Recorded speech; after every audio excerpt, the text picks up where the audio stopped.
Hello, I'm Alex Mansfield, the host of Manny Talks Shooting, and welcome to another episode.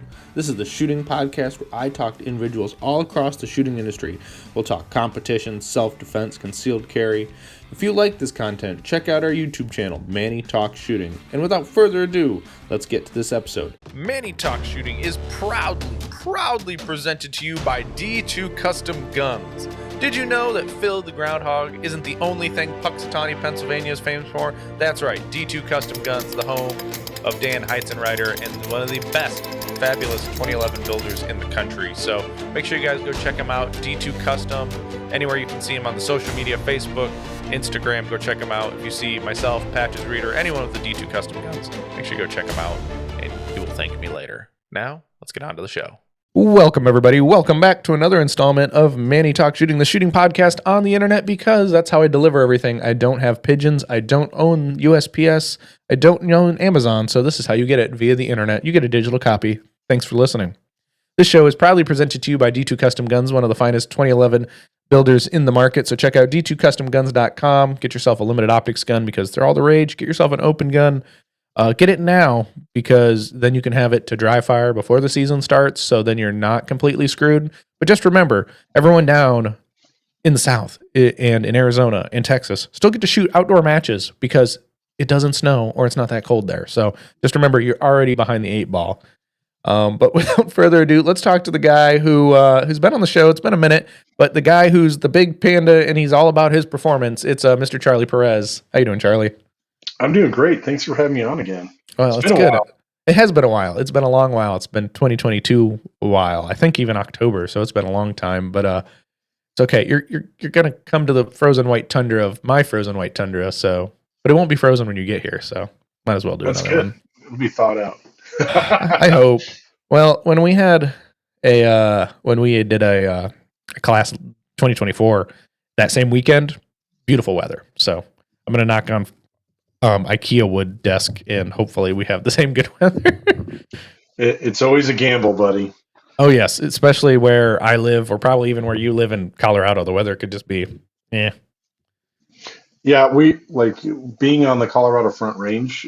It's really a gamble on what weather gets like jammed up in the mountains and what skips over the mountains and comes and gets us. So it's always entertaining to watch the weather people to try to make their predictions, and then and then ends up being completely different. So. Like I know for me, my local classes that I do, like I've just given up on trying to do like early spring type of classes because it's just so unpredictable. Like I'm usually out until like May before I start even trying to together any classes because it could be one day it could be like summertime, the next day it could be a blizzard, right? Yeah, that definitely would suck, especially when you're trying to actually get people to come out, and especially like a local class. They're like, "Oh, I don't have to really go. It's close. It's not like." Mm-hmm. And then you're like, "Well, you still kind of paid for this, so." But Yes. like that's a big thing. Like that's not. Yeah, getting people to come out is rough. Now, yeah, I guess I can understand that, especially being so right now. You could shoot outdoor matches, or is it kind of like, eh?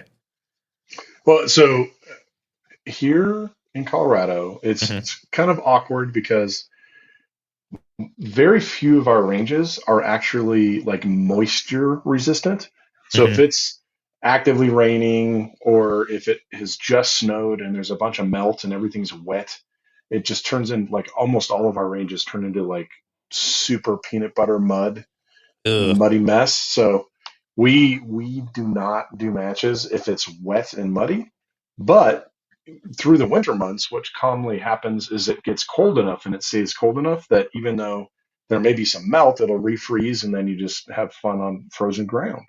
So if it's Yeah. not actively snowing, and it's not muddy, we're usually shooting. So there's plenty of winter matches where you got the frozen fingers where every shot's an AD. Yeah. It'll warm the finger up that way, right? Yeah. But so yeah, So pretty much every match during this time of the year is weather dependent.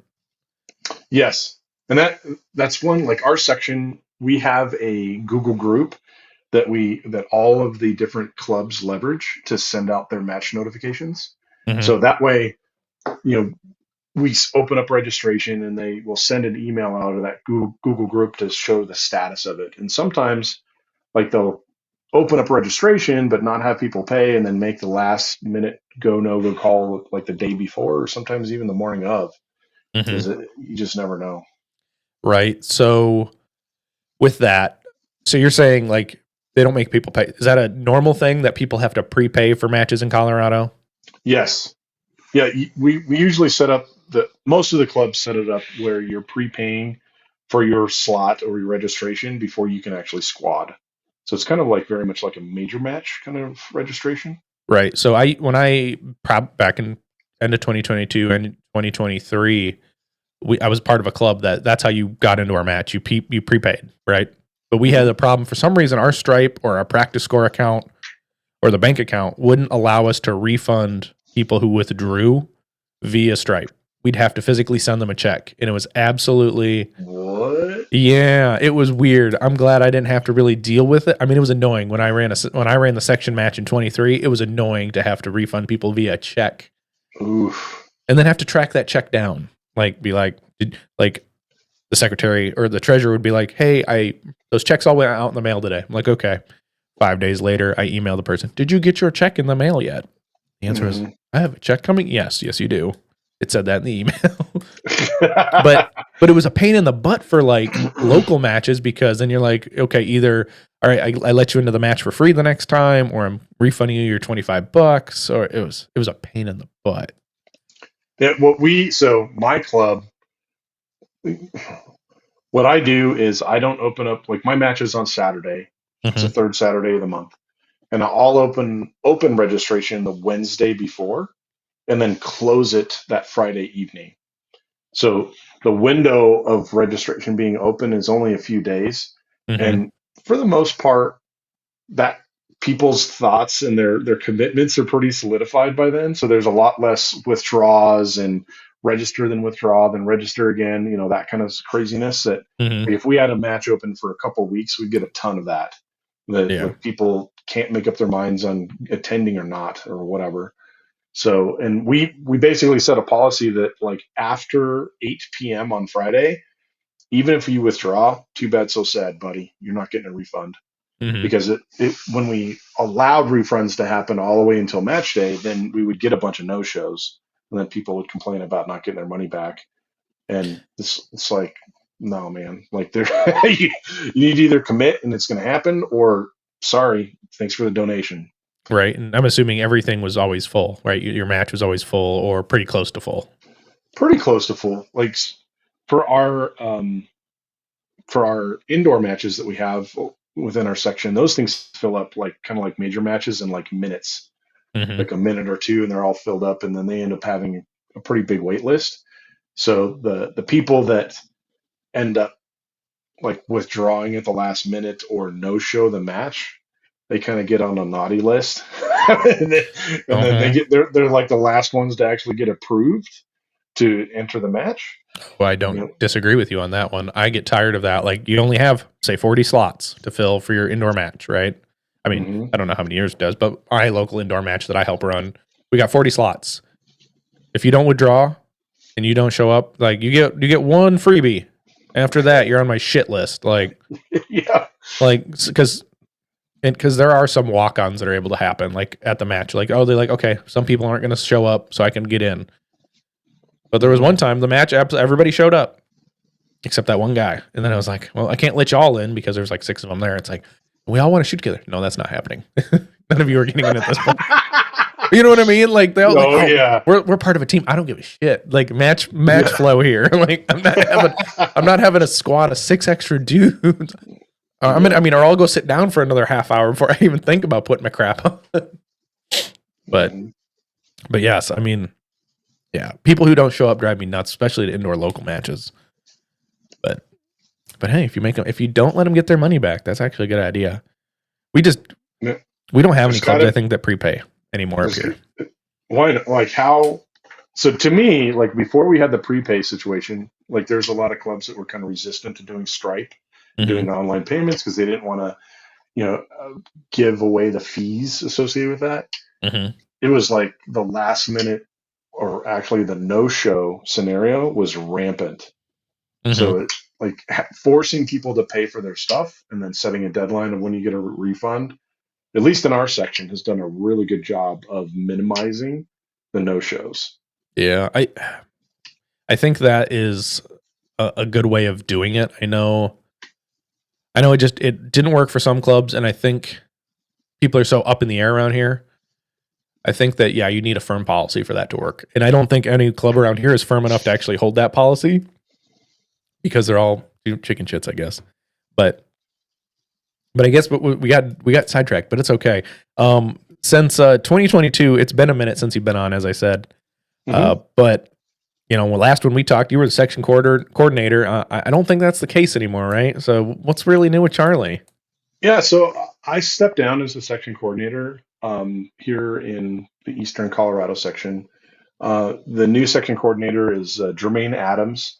She's really active nationally. ROs a bunch of big matches, that kind of stuff. And like from my perspective as a section coordinator, I felt that like the term in my section was 2 years. I did my 2 years, and through those 2 years, I was able to help the local clubs deploy a lot of stuff from a perspective of local things, but having the empowerment to actually effect change upstream to USPSA was like non-existent. And Hmm. for me, I felt like if I can't help the sport grow upstream, right? Like, what am I doing, right? So that was basically my stance with it. Like, I felt like I can still help my local section do things, be successful, teach new match directors, that kind of stuff, do stage design classes, those kind like I still do that kind of stuff, but from a perspective of being the focal point of everything USPSA, I'm like I had to tap out because if there's no accountability upstream and I can't effect change, then why am I here? So that's unfortunately what happened with that. Right, and everyone's got a lifeline on like a a timeline on that, or a you have everyone has an expiration date in life and as a in charge kind of person, right? Like Yeah, there's some people who don't want to give it up because they like the power, and there's people who want to do effect change. They want to make it better than they found it, and then they realize it's their time is done. Like they've done what they can, and it's time to be done. yeah, yeah. And it's always good to have different mixture of people that are helping better the sport. Right? Everybody's got different skill sets and motivations and that kind of stuff. So, that Hmm. this being a volunteer sport, like people got to step up and make it happen. Right? Yeah. Without the volunteers, nothing happens, and eventually, it'll if we don't keep volunteering, it'll wither away. I mean, that's usually what it comes down to, and that's usually how a lot of clubs die. It's like that we lost one of our clubs in our state. They're ending their matches end of 2024. They ended because the guy who started the club in 2004, like, I'm too old. I can't keep doing this anymore. Like and nobody wanted to take it up. So it's like, well, our club is done then. No more club. Yikes. I Well, always tell new clubs and new match directors, like, start training your replacement on day one. yep. Like, you got to empower everybody to be successful, right? Well, yeah, and that's a thing too where people don't want. It's either they want to hold it all to the chest and not share it because they feel like they've got all the knowledge, or they don't know how to delegate. I think is Yeah. a huge problem. Is they don't know how to, like, okay, here's a stage diagram, go build this, Hmm. or and it takes time, I guess, to build up those kind of people to build stages, but and give them direction and let them feel like okay, they have a comprehension of what they need to do. I will come check on them in a little bit. Some people are just too wound too tight and they just don't want to give it up. Well, that for me, that started with for my own club and my board. Hmm. I task each of my board members with creating their own stage, their written stage briefing, their diagram, and then like from a match director perspective, I make sure that we're not using three Texas stars and we only got one, that kind of stuff, Hmm. or the match flow, they got too many big stages back to back, those kind of things. So shuffling the stages around on the berms, or hey, we got to chill out on certain props. But other than that, I let my team do what they want to do, right? And if you empower your board members to create stages and do cool stuff that they want to do and learn the lessons they got to learn. Like that's really the only way to properly delegate and grow the sport from that perspective. Because effectivity on, like, I don't know about in your section, but in our section, all of the matches are stood up the morning of, meaning we come there early, we build all the stages, we shoot the match, then we tear everything down and we put it all back away. Like I know some sections like come out a day or two early and build things up and those kind of things, but we found, like, at least when I first started shooting, that the clubs that did that always had a significant problem finding help, because it Yeah. really promoted a consumerism instead of, hey, if you want to shoot a match today, get out there, start hauling some stuff. Right. Yeah. And we have 2 clubs in our section. Well, one's in our section and one's an independent club. But in our state, we have 2 clubs that do set up the day of. Mm-hmm. Like they'll have a crew who come out the day prior and grab all the props and put them on the base, right? Like they transport them to be like, all right, I need 20 walls on a bay. That's small. That'd be crazy. No, these clubs have smaller bays, but no, they're like, okay, I need 6 walls on this bay. I need 4 poppers. I need 10 paper stands. They'll have that all ready. Then the morning of, you'll have people need to show up no later than an hour before the match is supposed to start. And that's when you set up. Mm-hmm. One of these clubs, like I went to their last outdoor match. I've never been to the club before. The first time I experienced them doing the setup day of. I got there an hour and a half. So I got there a half hour before I needed to be there. All right. As a good person, I'm like, okay, I'll help get everything around, get ready to go. Everything was already set up. I was like, why do you make me be here an hour before the match starts to help set up when it's already all done? Mm-hmm. And I'm like, this makes no sense of why you ask the shooters to do this. Because then everyone is jaw jacking and not shit. Like, and then the final. So myself is a level 3 major match CRO. I'm not trying to boast, but I mean, I work level 3s. I'm a CRO, qualified CRO, and I'll go look at the stages, and I'm like, well, that's a shoot through. Well, this target's definitely kind of a 180 trap. So let's go get the match director. Let's fix these problems. But everyone else is just like, I didn't need to be here, an hour before. I could be here 30 minutes before and check all of this. Yeah. But then there are the clubs that, they set up the day prior, and it works. But the one club I'm on their gun club board, the secretary. That's a thankless job, by the way. Rebuild a website, rebuild all the social media, get everything going, and then it's like, oh yeah, it's a pain in the ass dealing with old people. Sorry, old people. We have a crew of like 12 people who will, like, from 8 people to 12 people who will show up the day before the match and set it up. That's a solid crew. Yeah, it's nice because we actually make light work of it. Like it should only be like maybe a couple hour event, right? It is. The only thing that's a challenge is some of we're building them up, which is nice. Some of them are like, oh, well, just give me the stage diagram and I'll go put the walls kind of where you want them. Like they'll roughen the walls and stuff, which is absolutely fine. We just got them to be able to build their confidence to take the whole stage from 0 to 100. Mm-hmm. So we can because we don't hang targets until the morning of the match. Yeah. But we'll put target sticks in the stands. And that's one of our biggest pet peeves, I guess, is they'll put the target stands out on the ground where they think the target needs to go. And then we can't find it. So we grab extra target stands and then they're all on the ground. So that's why we put the sticks in them. And we put them in the ground.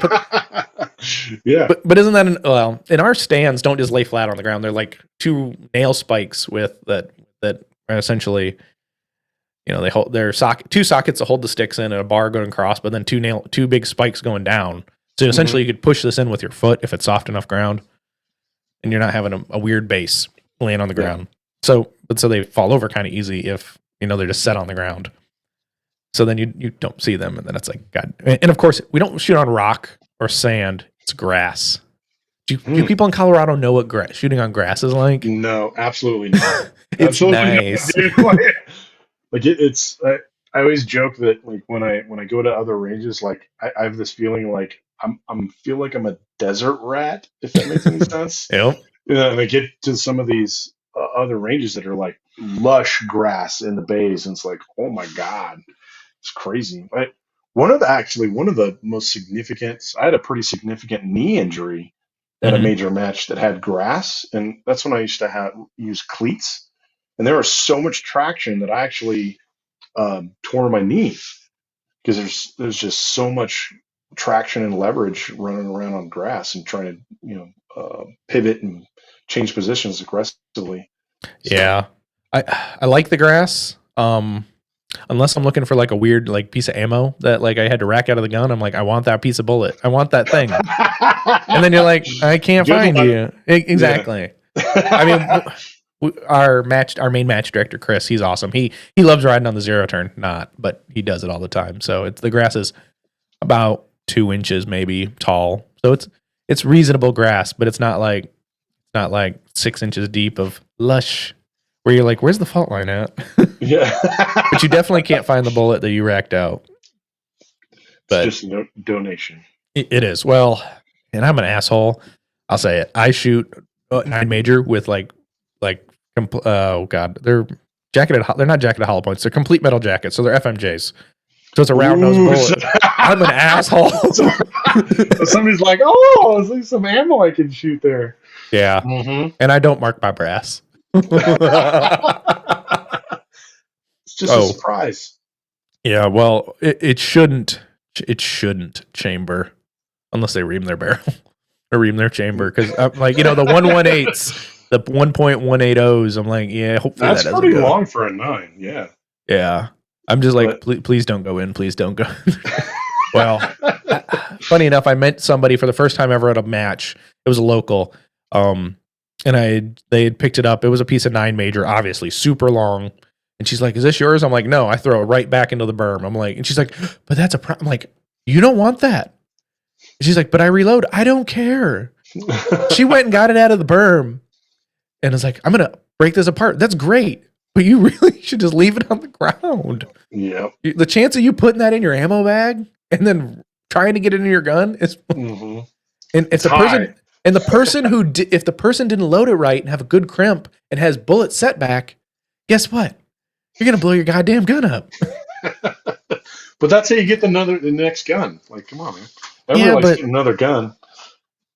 Yeah, but still, like, I don't want that something to happen on my squad. Like, I mean, I've had a case failure and a SIG happen on a squad once, and it blew the guy's hand up. Well, his hand was a little jacked up, but like he got cut up pretty bad on his face. Luckily, he was wearing good eye protection, and it was all over his cheek. And I'm like, damn, this thing jacked you up. I don't know, it didn't destroy the grip either, but luckily it was an aluminum SIG grip. It wasn't the polymer grips. Mm-hmm. So it was just gnarly. I'm just like, what the hell? And luckily, I was with all the tack bros, which was great because we all have our own med kits on our carts or on our persons. I'm like, oh, good. I don't have to actually do anything other than just like make sure the gun goes in a bag because the one the RO who was ROing him was like, he put the gun over by the berm, and I'm like, I grabbed my bag and just like, here we go, zip this bitch back up, put it away. And it's like, so then at least we can clear the range. And I was like, oh god, that was a pain in the butt. Oof. And then of course the squad behind us is like, they were down one person, they DQ'd one guy, so they were up our ass the whole day. And I'm like, what do you want us to do? He was bleeding. Yeah. And then the next match we got EMS on. Luckily enough, by happenstance, an EMS guy. We were the southern part of their district or whatever, and they're like, yeah, the response time out to this gun range is 15 minutes. So now they're going to be sitting at our local matches and our major matches, sitting on property on call. So cool. they'll take calls out of the range. So yeah, you don't have to worry about having like a first responder or anything. It's like, there's EMS. So I got a question for you. Go ahead. So what is your behavior when a squad comes up on your squad and they're like insistent on how many shooters are left, how many shooters are left, how many shooters are left, like that behavior? What's your stance on that? I guess it depends on who's on the squad behind us, who's nagging me. But the answer is it might be the actual number, or I'm the dick who says we just started, and I'm like, you can fucking sit. And then we got like one guy left, and then we leave. I'm like, there you go. Oh, but it usually it's only bothersome if it's asked like the second time. How many more you got left? Like, what are you talking about? You get to watch us shoot the stage, and you can figure out a better plan than we did. It's usually on the first stage. It's usually the first squad. Because, if you're the match director, you're usually the last guy to get to your bay. Mhm. Everyone else is like, let's go. It's like, well, he's on our squad. We can't read the brief until he actually shows up. Mhm. So we're already behind the bell curve. But I always throw out a fictional number because in the end it doesn't matter. And if they get pushy about it, I just tell them start taping, man. Like if you want this squad to get done faster, pitch in, make it happen. Yeah. And that's the one thing that I think shooters around here are finally figuring out. Like, it goes faster if you're not just jaw jacking. Like, yes. and I guess my biggest pet peeve is when people do paste. This is why I want every club. I would love it if USPSA or Ben Steger Pro Shop would give every club a significant discount on a bulk buy of paster guns. Like, okay, you might run a 6-stage, 7-stage local match. You were going to want 14 paster guns, 2 per bay, and then you get a good hefty discount on them, and you don't have to worry about putting pasters rolls in the stage box. You just put it on the paster gun, and then you get the little attachment like paster buddies and have black and white pasters, or you're smart and put them actually at the targets. Like, and then you don't have paster rolls with unspent pasters flying around on the range that I have to then pick up later. Those drive me nuts. we're like, I don't know why, but in my section it's predominantly like regular tape rolls. So Oh yeah, and they put it on their pants, right? Like they put a Yep. tape strip on their pant. yeah. Is it because is it like the humidity? What is it? Why is it tape? I think that early on there was some clubs that like when it starts to get cold, those maybe they got the wrong pasters, but they're trying to use pasters on the cardboard and then they wouldn't stick very well. Or you'd end up in a situation where a fairly close target, somebody muzzle blasts close to it, and then it's like blam, you got 50 alphas. Yeah. You know what I mean? Like that kind of stuff. So I think that just from a weather resistance or probably more temp resistant, the actual tape seems to work better. Yeah, because I think they do that in Utah as well. Like if I remember talking to Robert Wyatt of the Paracast, and he was like, yeah, they just use tape, which I guess might be a little more cost effective. I don't know if it's cost effective or what. You're always going to have wasted. You're going to have a waste somewhere, right? If it's pasters or tape that they peel off and then throw away, or at least then you never lose your pasters because it is tape on your pants. Yes. And it also it's much easier to throw tape rolls at people that are jaw jacking and not taping targets. This is true too. But like I said, I would just love it if like we had paster guns. And in most stages, all you need is 2 to 3 guys, right? Guy picking up steel, guy pasting targets. You can only go as fast as the RO. I don't know. What is it like in Colorado with like pre-pasting target? Like people like pasting a target and then calling the score? Or do they always wait for people to call the target? It's not very common for us to have pre-tape targets. But then again, we do a ton of pre-scoring. So like if it's a down like movement downrange type of stage and there's stuff on the sides, like all that side stuff will be scored by the time the shooter's like finished. So the opportunity to pre-tape targets is pretty rare, but we've also like really beat it into people's minds that pick a path of scoring the stage and stick to it. That way, it's the same movement behavior of scoring the targets from one shooter to the next. Even if there's a lefty shooter that starts on the other side of the stage, just eat it and walk back to your original scoring path and just keep going that way. Oh yeah, I beat that with working enough majors. I've learned that it's like just stick to the plan. We're gonna score it this way. And there's always every major. There's always the one guy who pre-paced the target because they did not listen to how I was going to score the stage. It's like, going to start over here. And I told them this last time, regardless of where you, because there's one of those, you could start on the left, you could end on the left or you could end on the right. It's like, regardless of where you start, I am starting over there. Do not get ahead of me. Yeah. And I do it at locals. Like, I'll tell the guys like, okay, the most logical places their ending is here. Like, I mean, there's the one guy, who will end somewhere else, but it's like, take the extra 10 feet or walk it. But I agree. Pick a path. That's the biggest thing. And that's a lot of things we're teaching the new ROs who are That's one thing I like to do when I work like a local. Like when I'm shooting a local, I want to be with like a new guy, a new RO, and I'm the guy who would normally everyone hands me the timer. I'm like, no, you can have it. I'll take the pad, and I'll be here to help. But I'm not gonna. But you gotta like, and that's the biggest thing is like, if you don't do it, you don't learn. Absolutely. Like the thing that I don't understand. It seems like there's a stigma around newer shooters like avoiding ROing either tablet or timer because they're like, I'm not an official RO, and I'm like, guess what? Everybody starts to RO before they're actually an RO. If that makes sense, like you gotta dive in at some point.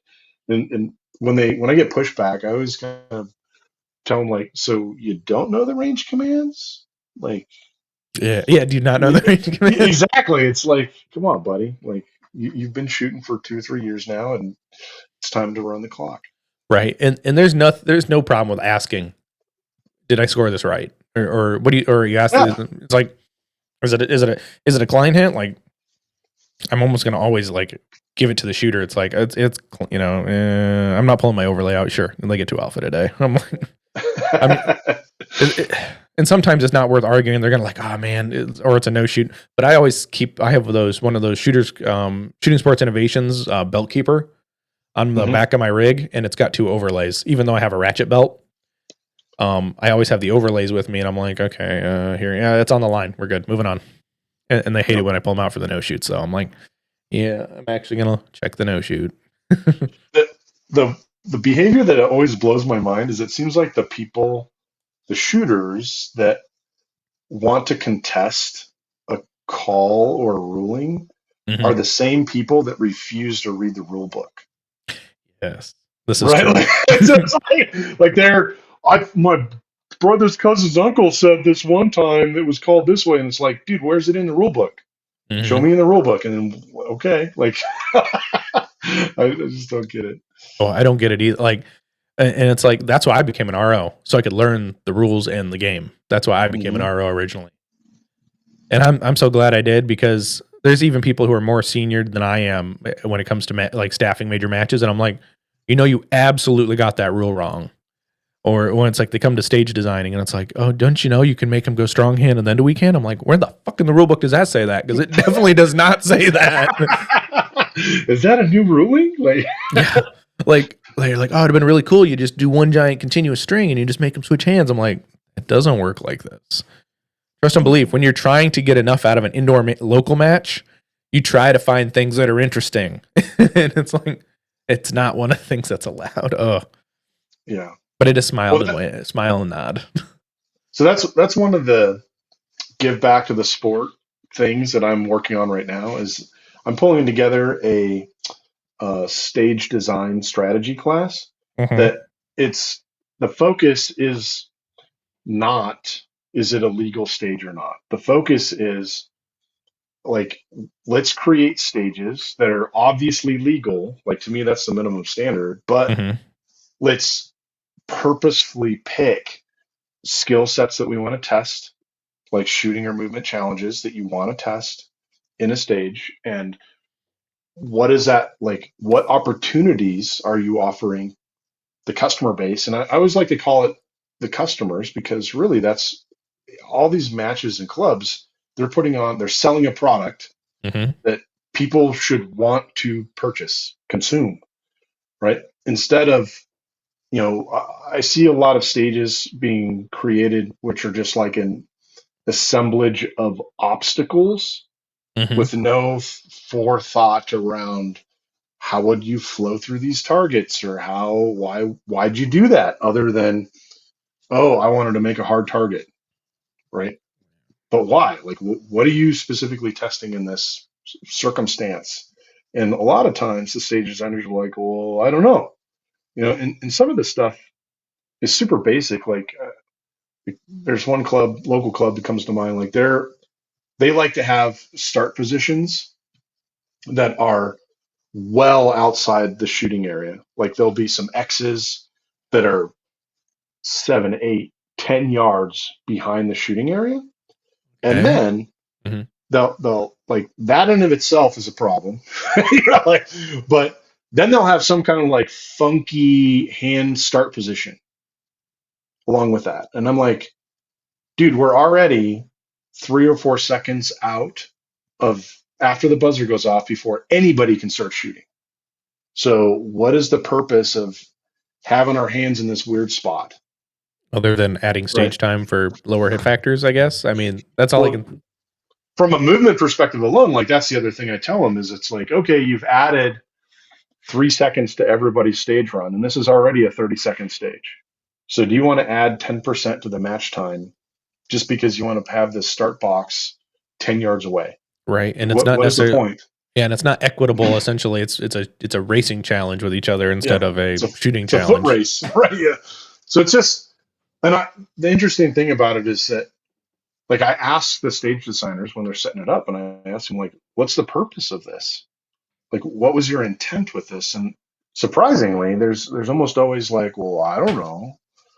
I just wanted it over there. And to me, as a competitor and Mhm. as a match director, like as a match director, we need efficient stages that we can cycle customers through in a very consistent manner and in a very efficient manner. And maybe we can use movement to lower the hit factor if that's one of the desired requirements of a stage, right? To make a stage more points biased or whatnot, right? Mhm. But those should be the far exception because, you know, our like USPSA's average customer base is probably in their mid 40s, Mhm. right? That are not track stars, right? Right? Like they want to do it as a hobby and they don't want to like go to their local match and then it's a athleticism test, if that makes sense. Mhm. Like there's plenty of major matches you can go to that can test that kind of stuff, but local matches, like you got to really cater the product to your customer base. And that's the other thing that like I bring up in this course that I pulled together is you need to like measure your success or failure after the match to look at the scores and see, you know, what is the success rate of a stage. Like if you create a stage with a bunch of distance targets, really difficult partials, and 75% of the people had a mic or a no shoot on that stage, that's the wrong shooting challenge for your customer base. Mhm. And maybe like some people will be like, well, at the Nationals, it was super hard. And I look at them like, this isn't the Nationals, bud. Like this is a club match where the vast majority of people attending don't even practice. Right? Their practice was racking the gun, pulling the trigger in the safe area, and holstering it. Then it's like, let's go. Mhm. They do Right? this for So, This is a hobby and entertainment. To them, it is not a sport, right? And, exactly. and I agree. You got to dedicate it to your customer base. I also push back a little bit on the customer base and be like, don't you want to get a little better? So is it better to add a little bit of difficulty and adversity to the stage instead of always feeling good about those hoser stages or those hoser targets you always so love so much? Instead of let's add a 20-yard target. Now, I'm not going to put a 20-yard tux out there because I'm not an asshole, but I might put an open paper out there at 20, 25 Sure. yards and we test it. Sure. And I tell the people, it's like, so at our local indoor match, I put a 20-yard mini plate, well, legal plate. It's like it's like an 8-inch square, legal presentated plate. I put it out there at 20 yards. And you know what? I'm like, the guys who can hit it on the first try, good. If you can't hit it on the first try, you're going to get better at it because we're going to keep seeing it every once in a while. Yeah. Yeah. That's like, I have no problem with putting in any kind of shooting challenge, whether it's close hosey stuff or difficult or medium distance. What I have a problem with is if there's an excess Mhm. of any one of those challenges, right? Because I've been to plenty of club matches where all the targets are within 7 yards and they're all open targets. Sure, you get to shred targets and go crazy, shoot super fast, but in the end, that's not as fun, right? As if there were a mixture of difficulties in those arrays. Or you go to other matches where every shot is a super aiming fiesta, where Mhm. if you just don't aim the whole match, then you're going to get punished. And once again, like, can we go do it and execute? Sure. But the challenge with it is like, are people having fun when they're doing it? Mhm. Because if it's not fun and entertaining and somebody walks up on the stage and is like, oh, I want to shoot this stage, that that's what we need to look for in a product, right? Mhm. Well, And Go ahead. Provide, like, for me, I'm a big proponent of, I want to provide opportunities to segregate skill sets based on options.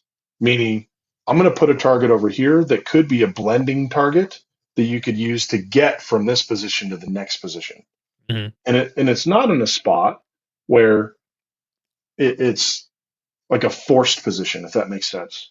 Like, you could shoot it over here, you could shoot it over there, stationary, or you could shoot it while you're getting over there.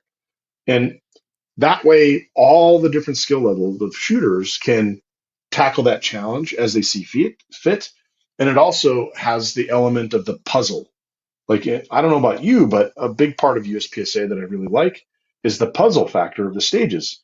Mhm. How do I figure out this stage versus my skill set versus the follow the leader? This is the only way to shoot the stage, and that method. Like, there's a lot of club matches that end up with, I would say, like IDPA style stages where there's really only one way to shoot it.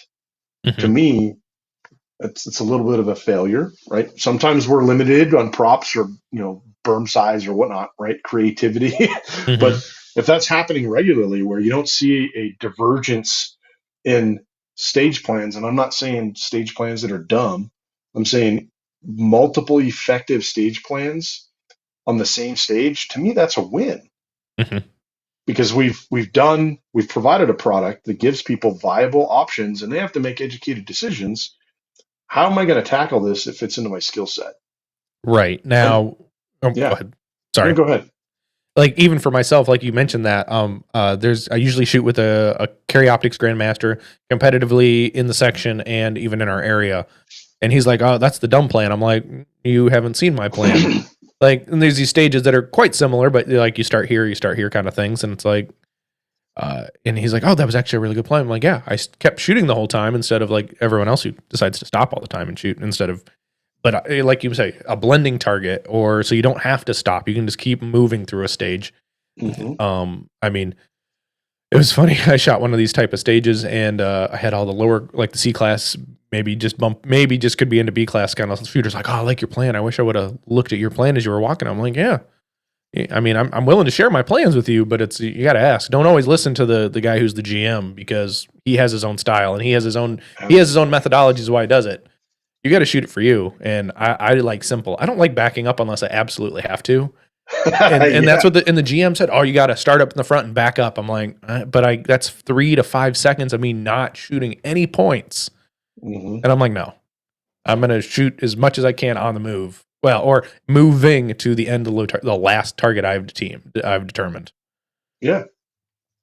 That's the fun part about the game. It should be the fun part about the game, right? Mm-hmm. Giving people the opportunity. Like, I lovingly say that every match that I host, I say every stage provides the opportunity to make the wrong decision, right? And it, it it's a funny thing to say, but if we're doing, as match directors and stage designers, if we're providing the correct product, that should actually be a valid circumstance.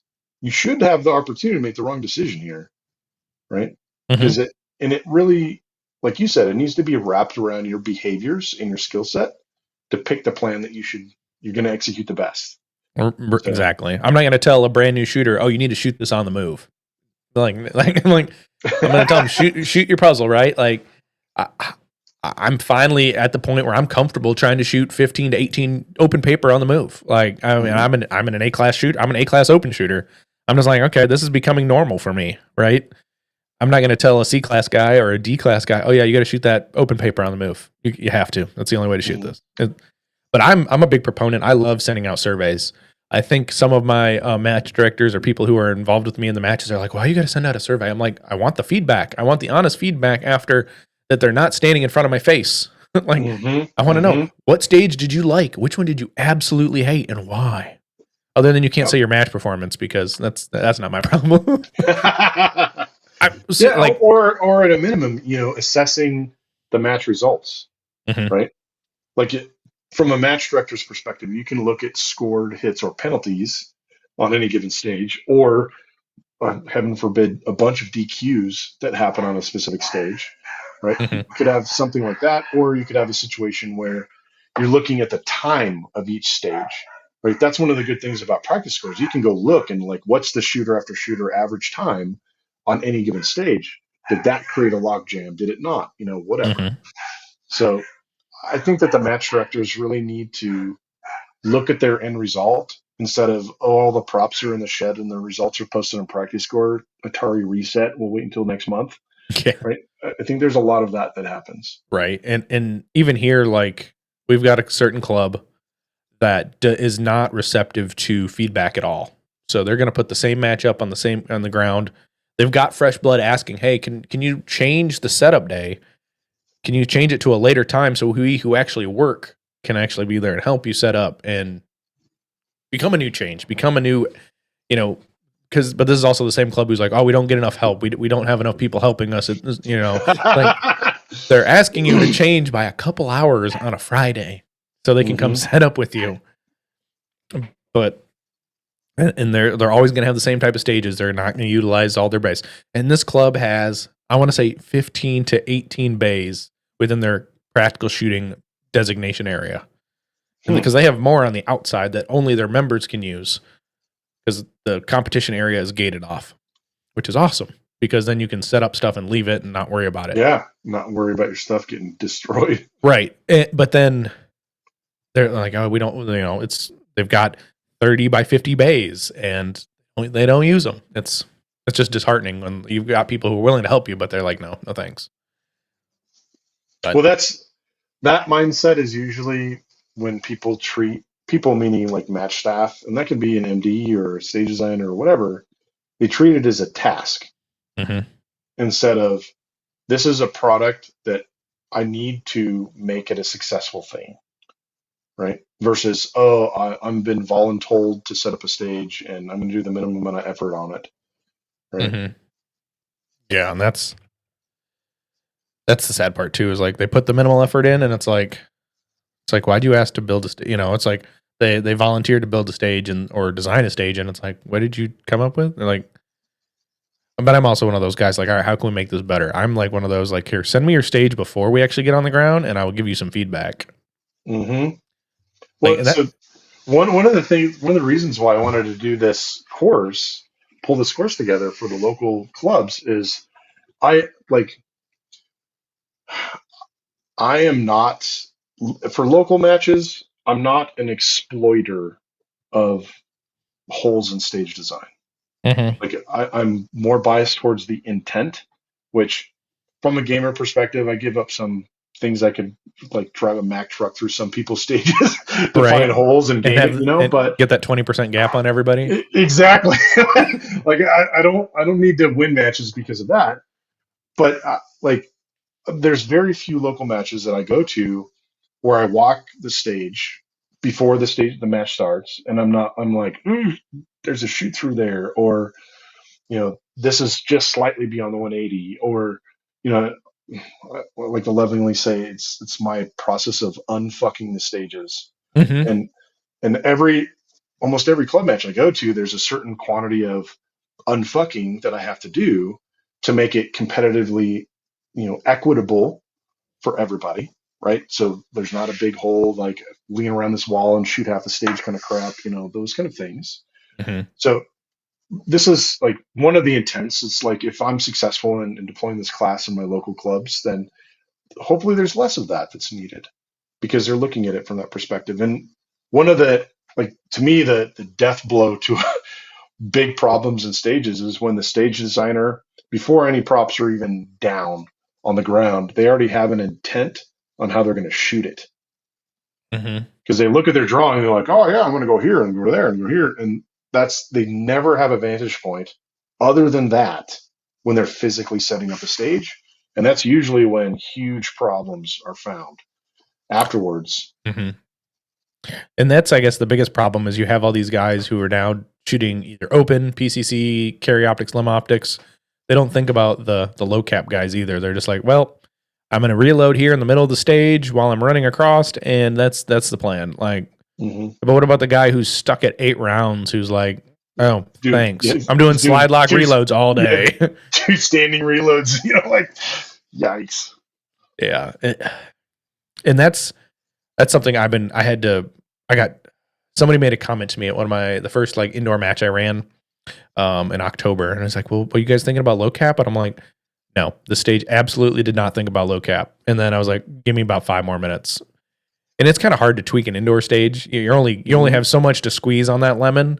I'm like, okay, there's an option here for them. Here's another option. All right, we're good now. But it reminded me, like, yeah, I'm an open shooter, but I don't need to. Every stage still needs to be looked at the end of revolver or single stack because they still do show up. Hey, but now limited 10 optics now, so we can you can shoot your single stack with a dot on it. Yeah. I mean, if I had one. See how that takes off. Like, I mean, it's not. I don't. The thing is, it's not going to catch on. No one's going to shoot it at nationals, but like, it's a cool thing to dick off on the weekends when you're bored. So Charlie, you have limited optics. You have limited 10 optics legal guns. You just need to suffer and shoot to 10 rounds. No thanks. Do you still have your 40 barrels, or did you chuck those in the trash? Yeah. No, I just built whole new uppers, so I could just slap the old 40 cal upper on there. Oh, there you go. That's actually, I was thinking about, like, what is significant change since the last time we talked in 22. Mm-hmm. And one of the big things was like my limited optics adventure, and I started shooting limited optics with my 40 cal guns that I purposefully got the last couple 40 cal guns with an optic plate set up on them because I knew that was coming down the pipe. And then all I had to do is slap a dot on it. And I shot, I don't know how many rounds, this probably 15 or 20,000 rounds of 40 minor. And it was kind of like 40 minor and a half because. So like what, 150? Yeah. So like 145, 150 power factor.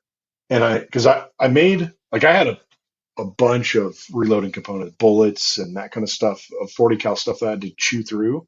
Mm-hmm. So I was like, I'm going to just keep rocking, 40 in limited optics until I use up all my 40 cal components and then switch over to 9. And I found that with just like a 180 grain 40 cal bullet, if you load that thing to like a 130 power factor, for me, it was so light, so soft shooting that I would be in the middle of an array just railing on targets and I'd be like, is that a squib? Like, it's like so soft that it's very hard to get used to the timing of it. And the felt recoil is so soft. So I ended up running like 145, 150 power factor 40 minor. So it actually had a felt recoil that was similar to like a 124 9 minor. So a little bit sharper recoil. And amazingly, I thought maybe the diameter of the bullet hitting the target would not make any difference. But there were a few circumstances where that 1 millimeter bigger 40 cal bullet got me like perf hits on the next scoring zone. Is like, heck yeah, dude, that's like a win right there.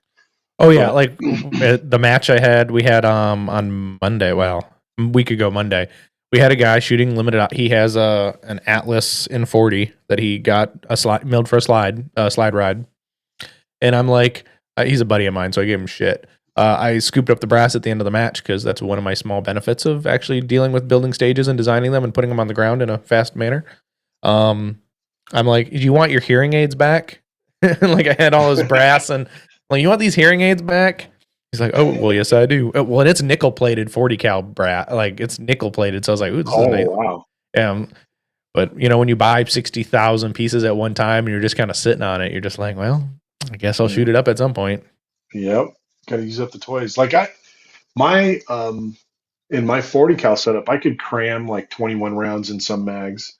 Most of the time, I'd only load 20 rounds in the mags. And I honestly didn't feel like I was at any significant disadvantage versus the guys that could get 23, 24 rounds in their mags.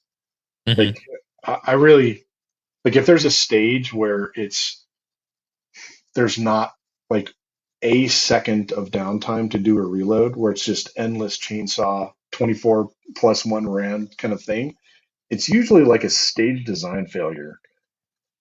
Is it? I don't know. No, you were absolutely correct on that. If you can't find anything to do, it is a problem on the stage. It's somebody who's too one-minded on this is how you shoot it. They've already, like, the plan has already been determined. Yeah. But now I put 9mm uppers on both of my limited optics guns, and I'm shooting. The cost of primers and all that is so crazy now. Like to me, it's just the same cost just to shoot Super Vel ammo. So the certified select stuff. Like I'm not sponsored by them. Like I kind of went away from all the sponsor stuff, and all the stuff people that are on my jerseys are just companies that I choose to patronage, right? And Mm-hmm. I've had really good luck with that ammo. Yeah, I haven't heard anyone late. I haven't a couple 2023 I had a couple people who had some worn out barrels that went a little subminor, but I mean, that's kind of on them. They should have checked their equipment with their Super Vel. It's good ammo when you're teetering the line of 124.9 out of your shot out barrel. The 100 like the 50,000 round MMP that it's like, bro, Yeah, you need a new barrel. It's on your own damn fault. You could have bought 10 of those freaking guns, dude. For that Exactly. much ammo. Exactly. But yeah, no, oh Lord, was it? Where was I? Oh yeah, your 40 cals.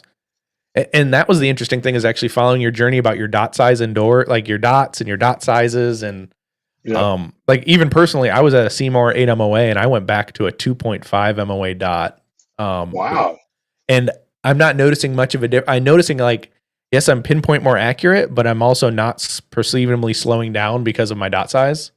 And I'm not biting on bad sight pictures either. Like with the 8 MOA, you can kind of bite away with a bad sight picture. Probably even on a 12, like you could bite on a bad sight picture and be like, I'm going to call that an alpha, but it's probably more Charlie or than anything. Yeah. Yeah. But I'm also not one of those weird people who blooms their dot out like ridiculously. Yeah, to me, that's the win in shooting a dot. Is it needs to, at least for me, like it has to be dim enough that it is zero flare. Mm-hmm. And when the dot size gets to a 10 or a 12 MOA, it is big enough optically that it can be turned down enough and still be bright enough that you can see it, but yet it doesn't have any flare. And the strange thing about, like, I prefer the 12 MOA outdoors and the 10 MOA indoors. Mm-hmm. And that's purely because the Alpha 3 sights that I'm using, the 12, just, you can't turn it down enough. It's still too bright on its lowest setting indoors. If it could still be turned down more, then I'd still be using a 12 indoors, but that's what it is. But what I wanted to say is, like, I find myself calling the shot more so on the crescent of the dot towards the non-alpha side of the target, if that makes sense. Like if I'm aiming at the upper part of the lower A zone and it's kind of right, I'm looking at that. My brain observes that corner of the dot that is on that Charlie zone, if that makes sense. Instead of like using the whole circle as something to call the shot. So I find myself subconsciously calling the shots with the edges of the dot, if that makes sense. Which may be a little bit different for most people, but it also makes me like a no flare princess. So like if a 12 MOA dot's flaring at all, it is gigantic. So it's got to be down enough. Yeah. Do you have like circle? A 12 MOA, like if it was flared at all, you would see no glass. Like you wouldn't be able to perceive. I would feel like you'd be able to not perceive anything through the glass. You'd just be so dot focused. You're like, it's the second sun and it's on my God. It's in my window. Absolutely. That's what happens when I try to shoot it indoors. Is it's like all I see is this glowing sun in the glass. Now, 12 MOA outside. How far away do mini poppers disappear behind the dot? So it's actually like you have to get pretty far away. Like I think the last time I looked at it, when I was shooting groups at 50 yards, the dot was still inside the head. If that makes sense. So if I position it over the head, I could still see the cardboard around the head of the dot. So that's still pretty small, if that makes sense. Yeah, like, I don't even know. 25 yard, it's only obscuring 2.5 inches of the target. Right. Which is not a ton. Right. And I forgot the conversion of what like a normal front sight is, like an MOA. You know what I mean? Like how we compare like the dot. Way bigger, dude. Yeah. Like, yeah. You know what I mean? Like they're like, oh, my irons, they cover up the whole thing. I'm like, yeah, do you know how to align the bumpy things? I don't. That's why I don't shoot I don't shoot irons. I don't know how to align bumpy things. Yeah. I mean, that's a skill that is kind of dying in our sport too. It's like Like no one ever shoots the iron divisions anymore because they don't know how. When I first learned on a handgun, it was with irons, but I didn't know what a natural hold or a 6 o'clock hold was or anything. And that's something I never learned. Now with the dot, I find the spot, I put the dot on the spot and pull the trigger. And I think we're doing ourselves a little bit disservice on like some of the fundamentals because we're jumping straight to dots for the most part. Anyone who jumps into the sport, you're not going to find most people who are like, well, I'm going to shoot. Other than if you're a cop, I mean, there's a lot of local LE who jump into the sport and they're shooting limited, which is awesome. Like shooting limited minor because they can fill their mags up and have fun. But most of us are just putting a red dot on our guns and playing. Yeah, that's really a test. I think it's a really good, cool testament to the industry. Like, if you think about the harsh life a slide mounted dot has, like I'm surprised they don't break more often than they do, dude. Like that is a rough life on top of a gun. Well, especially in 40 cal. and to have so many vendors making good stuff. Right. It used to be that like only these couple of vendors you can use and everybody else is trash. It's not going to last that long. But the way it is today, like there's a lot of really good stuff on the market, and that's awesome. Yeah. Everyone's, everyone has an option. If they want an enclosed emitter dot, if they want a super big window, if they want a square window, if they want a circular window. If I'm not mistaken, the FTPs are what? They're more like a SRO looking thing or like a Sig Max Michelle edition. They are more squarish. Oh, squarish. Okay. Squarish. Yeah. So more but yeah. It's very like the form factor is very similar to an RTS. Like, so think about an RTS2, but it just has a squarish type of lens. Okay. It's been a minute since I've seen any of those in person. So thank you for checking out another episode of Manny Talks Shooting. I greatly appreciate it. And if you could do me a favor, please go patronize our partners when you are available. We have always, as the title sponsor, D2 Custom Guns. We've got Outdoor Dynamics, Make Stuff Better, 2 Alpha Apparel, Range Panda, Laugh and Load, Hunter's HD Gold, and Southern Bobby Q. Now, thank you. Let's get on with this episode. It's okay. I'll get that excuse at the end of May, beginning of June. Yeah. Charlie Perez is coming to town. And if you're not signed up, I'm going to. Yeah, if you people don't sign up, I'm going to beat you. No, we're not that far off from our minimums. I've been doing a pretty good job. But it's more the people who are just like, well, who's Charlie Perez? And I'm like, you don't know who Charlie Perez is? He's the big panda. He's Charlie on Are you still on Enos? Yeah, I still get on there once in a while. Yeah. It's, I don't know. Like, I find myself getting a little jaded on that forum because you see the like, people will post threads like, how do I do XYZ? And it's like, dude, this this forum's been around for 2 decades. Do you think you have an original question? There is a search function first. Exactly. I do not reply much in Reddits, like the subreddits, but I will watch and like just listen and read. And I'm just like, God, people are stupid sometimes. Yeah, okay. I think that, so maybe you can answer this. This is another question for you. Like, with social media platforms getting more and more anti-gun, like gun not friendly, that kind of stuff, like YouTube or IG or whatever, do you think that the gun industry and the users of guns are going to have to go back to self-hosted forum-y kind of things like the Braininos forum? Or, gun tubers end up, hosting their own videos on their own website versus trying to leverage these social media tools that they ultimately don't have any control of. Yeah, that's the interesting thing. I feel now I'm going to say this is January 6th, 2025. We are 14 days away from a new president being inaugurated, but so in that time frame, I will say like now. Elon Musk owns Twitter /X, right? So it's becoming more of a free speech place. I've been hearing a lot of people are like, we got to go to X, and I'm like, I'm not a Twitter user. Like, I don't like the functionality of how Twitter worked. So I'm not that. I mean, I'm on there, but I'm not on. You know what I mean? Yeah. But Rumble, I've been using Rumble as a backup platform so most of the time I've been kind of lazy. I don't post these necessarily to Rumble, but I'm going to actually upload the whole backlog of my shows onto Rumble so people can watch them on Rumble if, say, YouTube takes me down.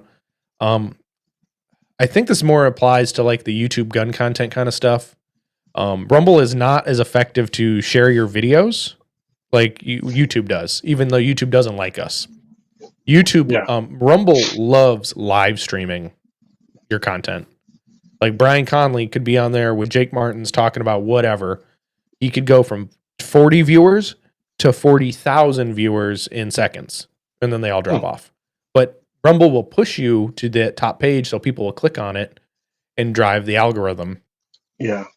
So I find that Rumble is a great platform it's a great Second Amendment rights company. You know, they're for everybody, right? They're not just the super left leaning, the super right leaning. They're there for everybody. I mean, everyone's got their own community guidelines and whatnot, what you can and can't put on their platforms. But Rumble seems much more two-way friendly than not. Because like on YouTube, I can't show a firearm in a live stream. I will get shut down. On Rumble, they don't care. Now, if somebody does something very violent on there or something, yeah, it's going to change the community guidelines. But at this point, like you and I, if this was live streamed, you and I could be showing off our fancy red dirt triggers in our guns and how awesome the crisp reset is and all that is, because I love my red dirt trigger in my gun, but I couldn't do that on YouTube, but I can on Rumble. But, and I find that like on my my particular, type of media that I put out, podcasting platform, I'm fairly unaffected. Like, I mean, yeah, one day I might get shut down, but I'm also got backup plans. I have my own website. I just haven't migrated everything there. One, because I'm a little too lazy to learn how to migrate 190 episodes. Like, that's a lot of like that. Like, I've got a 1 terabyte hard drive sitting next to me, and I'm like, yeah, I've got 2 of them actually, but it's a lot of data to hold on to, and then put it on the website for then to recall all that data. Now, obviously, if it's on a MP3 file, it's not as outrageous as like a 4K video file. But I think that people need to have their plans in place for a backup if it's not necessarily a public platform like YouTube or Rumble or Instagram. Like, have your own plan. Like, have a message boards are a thing. Yeah. I mean, so do you think that you'll be in a boat at some point? Like, let's say that YouTube gets even more restrictive, and do you think it would be a viable path to say, oh, we'll do a YouTube like presentation to say, hey, go over to Rumble to go get the legit stuff, or go to my website, or that? Do you think we'll ever get to that point where we really can't even leverage some of these things? There might be a point. I mean, I could see it happening in, on this strand of the multiverse. I mean, I could see that happening. It could be tomorrow, right? Like, which is the unfortunate part, because I mean, we all are entitled to our opinions and I guess our own views. And I mean, some people don't like that they want to share their views on other things, but I guess it's the unfortunate part is one day we could not have a place on open media to talk about our hobbies. So it could be, get the newsletter, right? You want to know where these matches are? Get the newsletter and then send the guy $25. Did you remember shooting the sport when you had to send a check to register for a major match? Oh yeah. Oh yeah. I actually ran some level 2 matches where I required people to send me a check. Send you a check, yeah. Yeah. And people are like, okay, one chart. I don't have a checkbook, mind you. Yeah. Like if I have to write a check, I have to go to the bank and say, I need a check. I need a certified check to this person for this amount, because I was too lazy to go buy real checks from the bank. Like, everything's online now. Like I don't need a checkbook. Like, I mean, it'd be nice. I mean, sometimes it'd be nice when you got to write a check for a stupid thing at like, oh, the Boy Scouts are doing a fundraiser. Here's cash, right? There you go. Be gone. So, I mean, some really cool thing is, I don't know if you'll see it in time, but like Memorial Day is like the Monday prior to the class. But the local Boy Scout troop does this fundraiser where they essentially put a post in your front yard, and then they hang like a 10-foot tall flag in your yard for like 6 or 7 holidays. It was like $50 a year, and it's like, it's cool because I get a nice flag, like an extra flag in my yard. And it's cool and patriotic, and it looks cool across town because like a bunch of houses do it.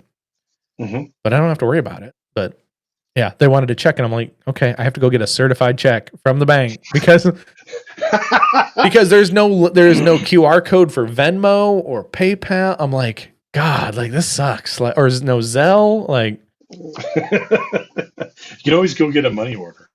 that costs me money. At least the free check at the bank is free. It's like, hey, and then I go get a sucker out of the damn little fishbowl that's sitting on the counter. Yeah, there you go. Eventually, you never know. They'll take that away from me too. But to get back to your question, I think everyone needs to have a backup plan, and there might be a day where we can't talk about this awesomely on the internet, like as we are now. I hope it never comes, but I am prepared. I've got my own website, MannyTalksShooting.com. It's kind of cool. I need to update some more pictures on there because I've switched jerseys, and I'm like one of those weirdos. Like if it's old, it needs to go. Like the picture's got to go. Mm-hmm. Like Mm-hmm. I've been on a green. Like I love black and green. Like as you can tell, my cool jersey, my light behind me.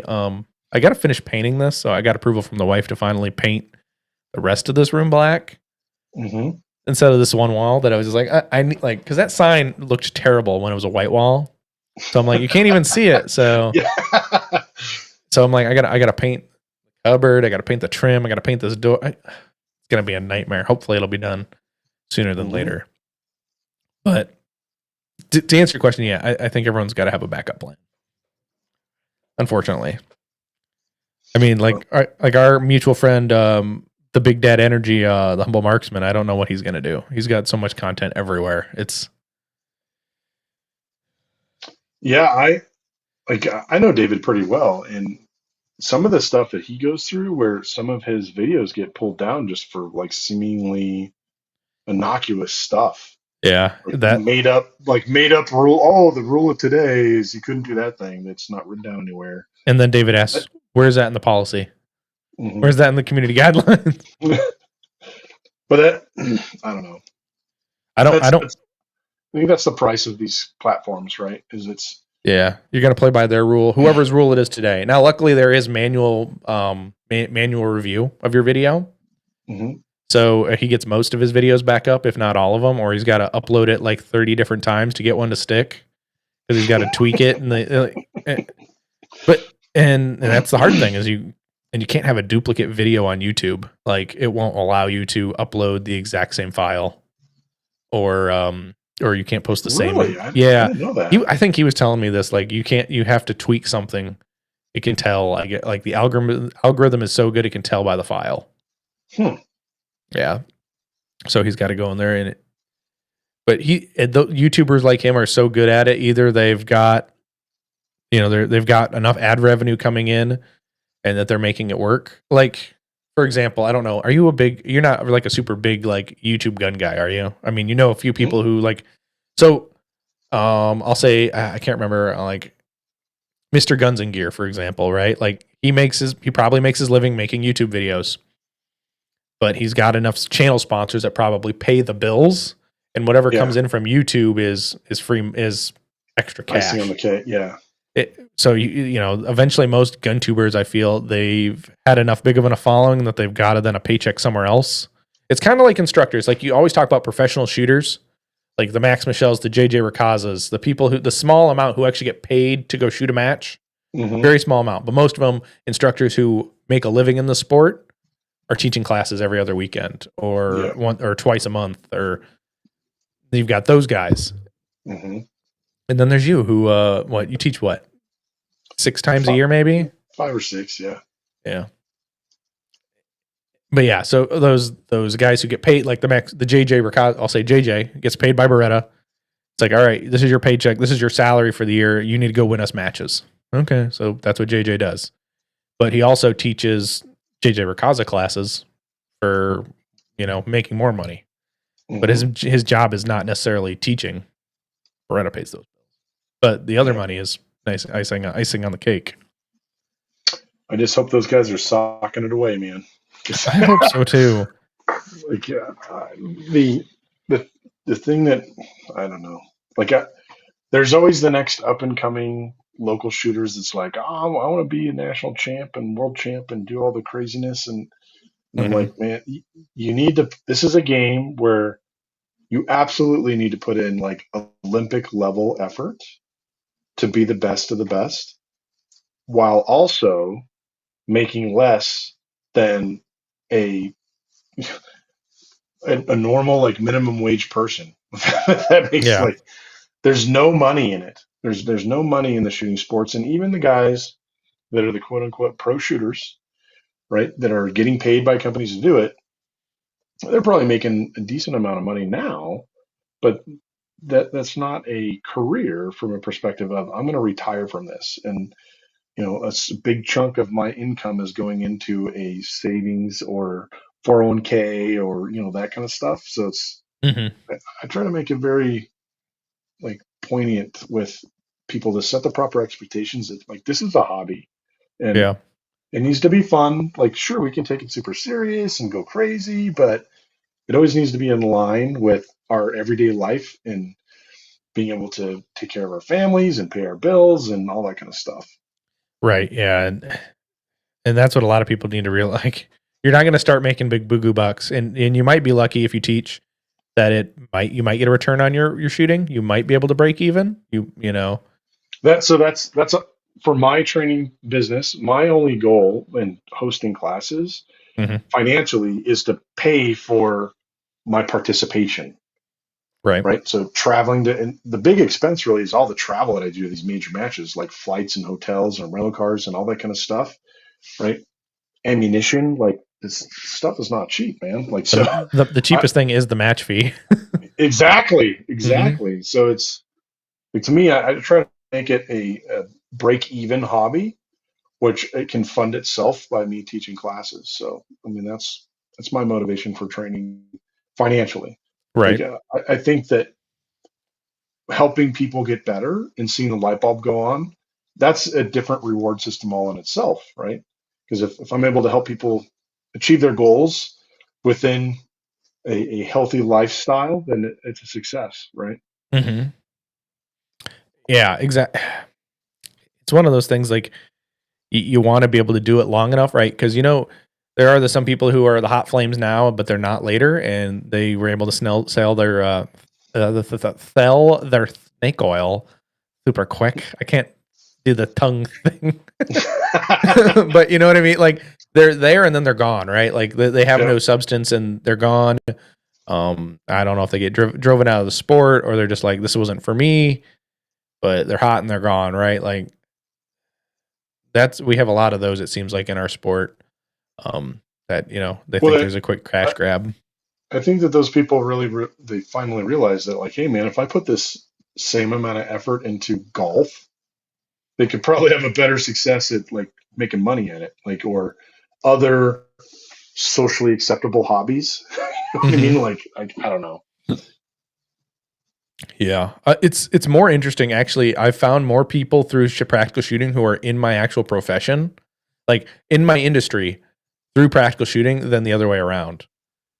That's cool. Well, and that was an interesting thing too. I went to a corporate. Uh, Charlie, you're like in the financial space, aren't you? Or like the financial money space or the data That's space? cybersecurity stuff. Cybersecurity. Okay. So, you probably go to these corporate things and you don't know everyone's like political or view alignment, right? And Mm-hmm. you're asked, tell us something we don't know about you, right? And I'm like, Yeah. what's the coolest thing I can say? Oh, I'm a host of a podcast. And then they're like, well, what's your podcast? I'm like, oh Uh-huh. fuck, I shouldn't even wrote. And then you're like, That's how do I explain this being politically correct? And I'm that's like, why I oh, need wiener dogs. That's what I go to, dude. yeah, I've Like got I 5 like wiener wiener dogs. dogs. Well, how many you got? I got five, and then so right. So the question is, are they dachshunds, Dachshunds, or just wiener dogs? Like what's the um, appropriate term it there, Charlie? I actually went down a rabbit hole on that, and it depends on what country you're in, Okay. right? So in the U.S., like phonetically, it's usually called Dachshund, Hmm. but if you go in Germany, it's I don't even know if I can say it the right way. It's like Dachshund, something like that. Like it's pronounced completely different than what we do in the U.S. So I just call them wiener dogs because everybody knows what a wiener dog is. Right now, are they all short? Do you have short-haired wiener dogs or long-haired wiener dogs? We have all of the types. Oh, okay. So we have shorts and longs and wire hairs and yeah, all different colors and all the So good stuff. so they can't hear you right now, right? They can. They're in another room, but yeah. Tell us which one is your favorite. Um, the favorite depends on the day, dude. Like they all Hmm. go through phases. So Yeah, one of the new ones we got. It's my favorites currently, but because it I hasn't don't know. shit or pissed on the floor or pissed you off. But that could like that's a factor, right? Yeah. But yeah, it goes in waves. They all So have so different do you things. have a Like dog? Do you have a doggy door, or do you have to actually take them out like as a herd? we have a doggy door, so they go in and out whenever they want, or whenever they're forced to. So yeah. So the advantage of wiener dogs is they're small dogs, right? But since they're long, they pet like big dogs, Yeah, yes. I've right? found So like even with corgis, my corgi, it is. exactly, you get the big dog pet, but it's actually a smaller dog, right? Yeah. When you come and visit, when he decides to sit on you, it'll be 40 pounds of pure brick muscle. He's and people are like, he's a huge dog. I'm like, yes, he is, but he's not fat. He is very like you can see like a very form fitting, like healthy dog body shape. Like you see a little bit of poke, like you don't see like ribs, but you see like, okay, this is where Yeah. his rib cage ends. He's got a dip in the back, and you see his hips. He's not fat, people. I mean, he might look like a goddamn loaf every time I post him on the internet, but he's not fat. He's just swole. Well, his dad, I think, swear to God, his biological doggy father was 50 pounds, pure muscle. Wow. Yeah. Breed average is 32, like breed top Mhm. end average is 32 pounds on a healthy specimen dog. I swear to God, that dog was 50 pounds. And his uncles were big, but not as big as his dad. I think he's actually bigger than his uncles, but which is cool because we still keep in contact with our corgi breeder. Because the one day I think I want another one, but I think I want a Cavapoo as my next dog. What is that? It's adorable. It's like I'll have to pull up a picture when we're done, but it's absolutely adorable. It's like a little teddy bear, a legit little like teddy bear. I'll have to dig it up here, but I'll show you when we're done here. They're freaking. Oh, here we go. Actually, yeah. Oh, okay, I've got it pulled up. They're adorable. They'll make you want one and get rid of your wiener dogs. I I don't. don't know. I'm all in on the wiener dogs, dude. So the question is, was it you were on the wiener dogs or the wife was on the wiener dogs first? Oh, absolutely me.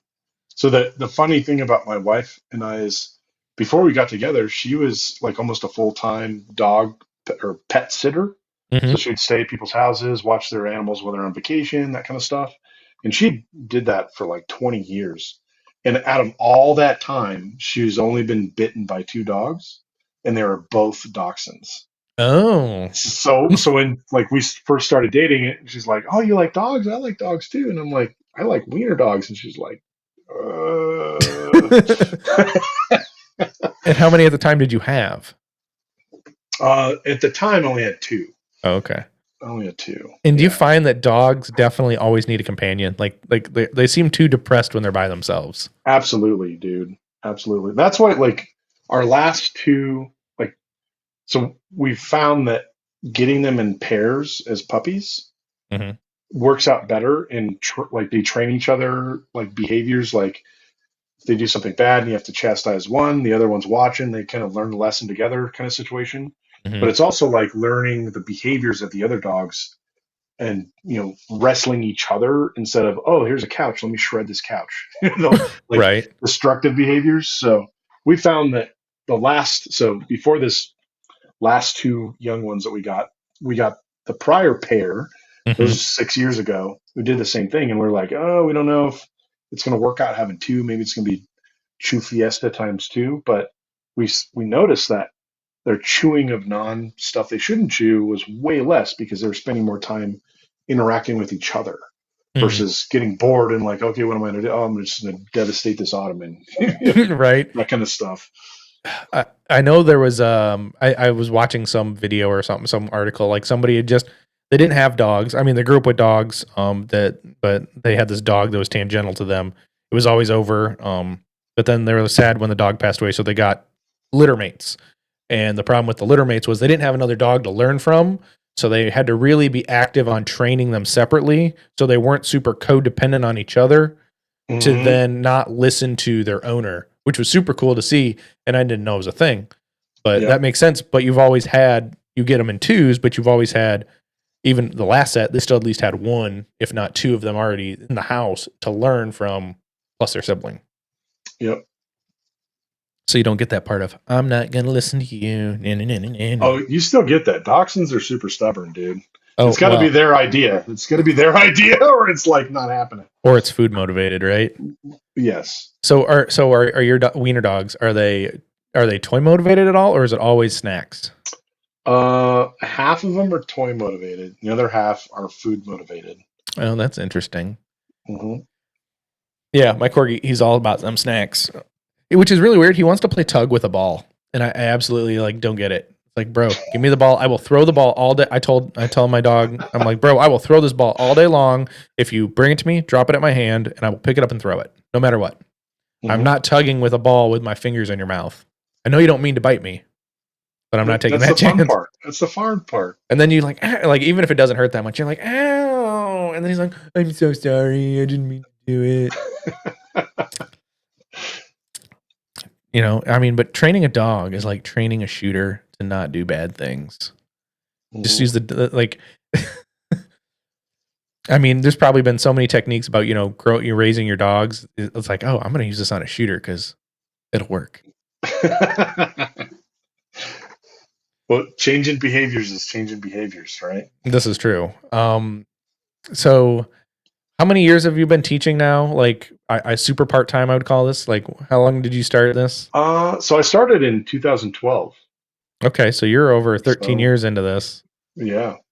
So, how do you feel that your curriculum, your structure has changed from then to now? Uh, I would like that's a really good question because I think that through that duration, the quantity and quality of just average training people can get online or anywhere has dramatically improved. Hmm. So just like people watching YouTube videos of free content, there's a ton of really good content out there. So the group of skill issues that I see today is very different than what it was when I started. Because when I started, it was like you could get those like Matt Burkett DVDs and that kind of stuff, which not too many people wanted to invest in, or they're just reading books, that kind of stuff. So I think that the individual skills are absolutely different. The focus of things people are messing up is very different from when I started to now. But I mean, in the end, it's the skills that we need are always the same.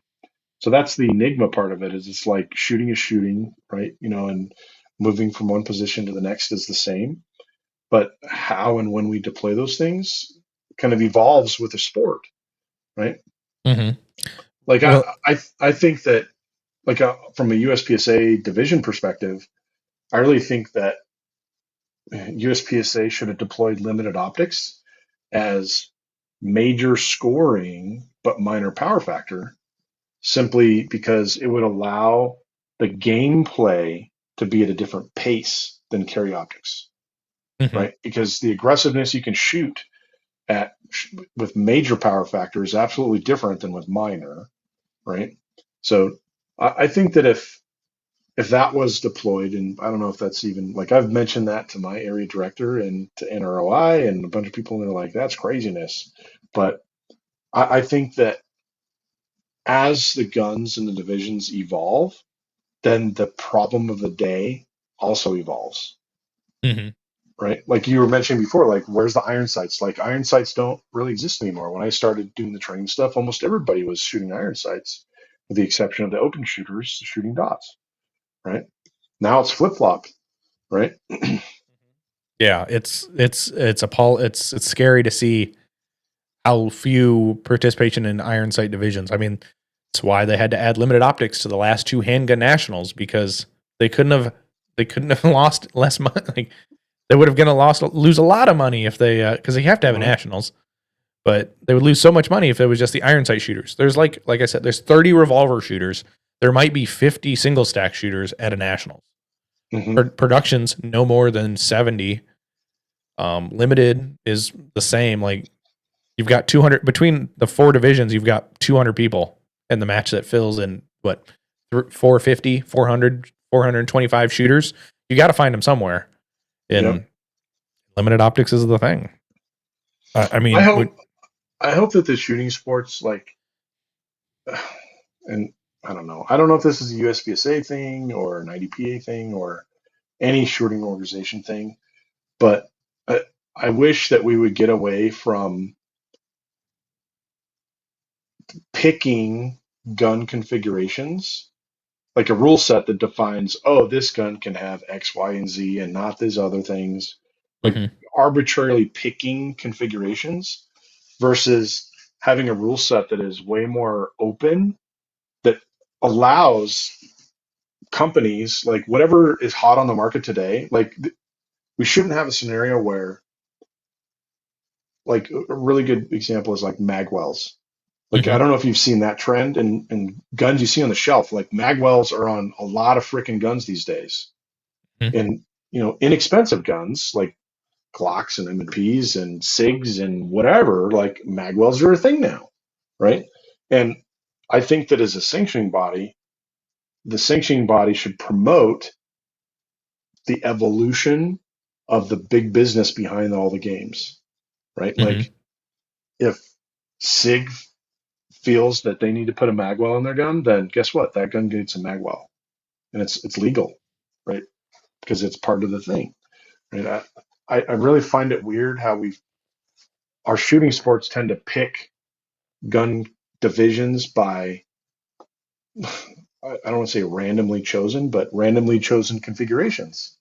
Right? Well, and they pigeonhole what is the meta gun, right? They don't. There's no room for expansion. I mean, that's all. It's you're pigeonholing yourself, and that's the cool thing about IDPA is they kind of allow things to grow with the market.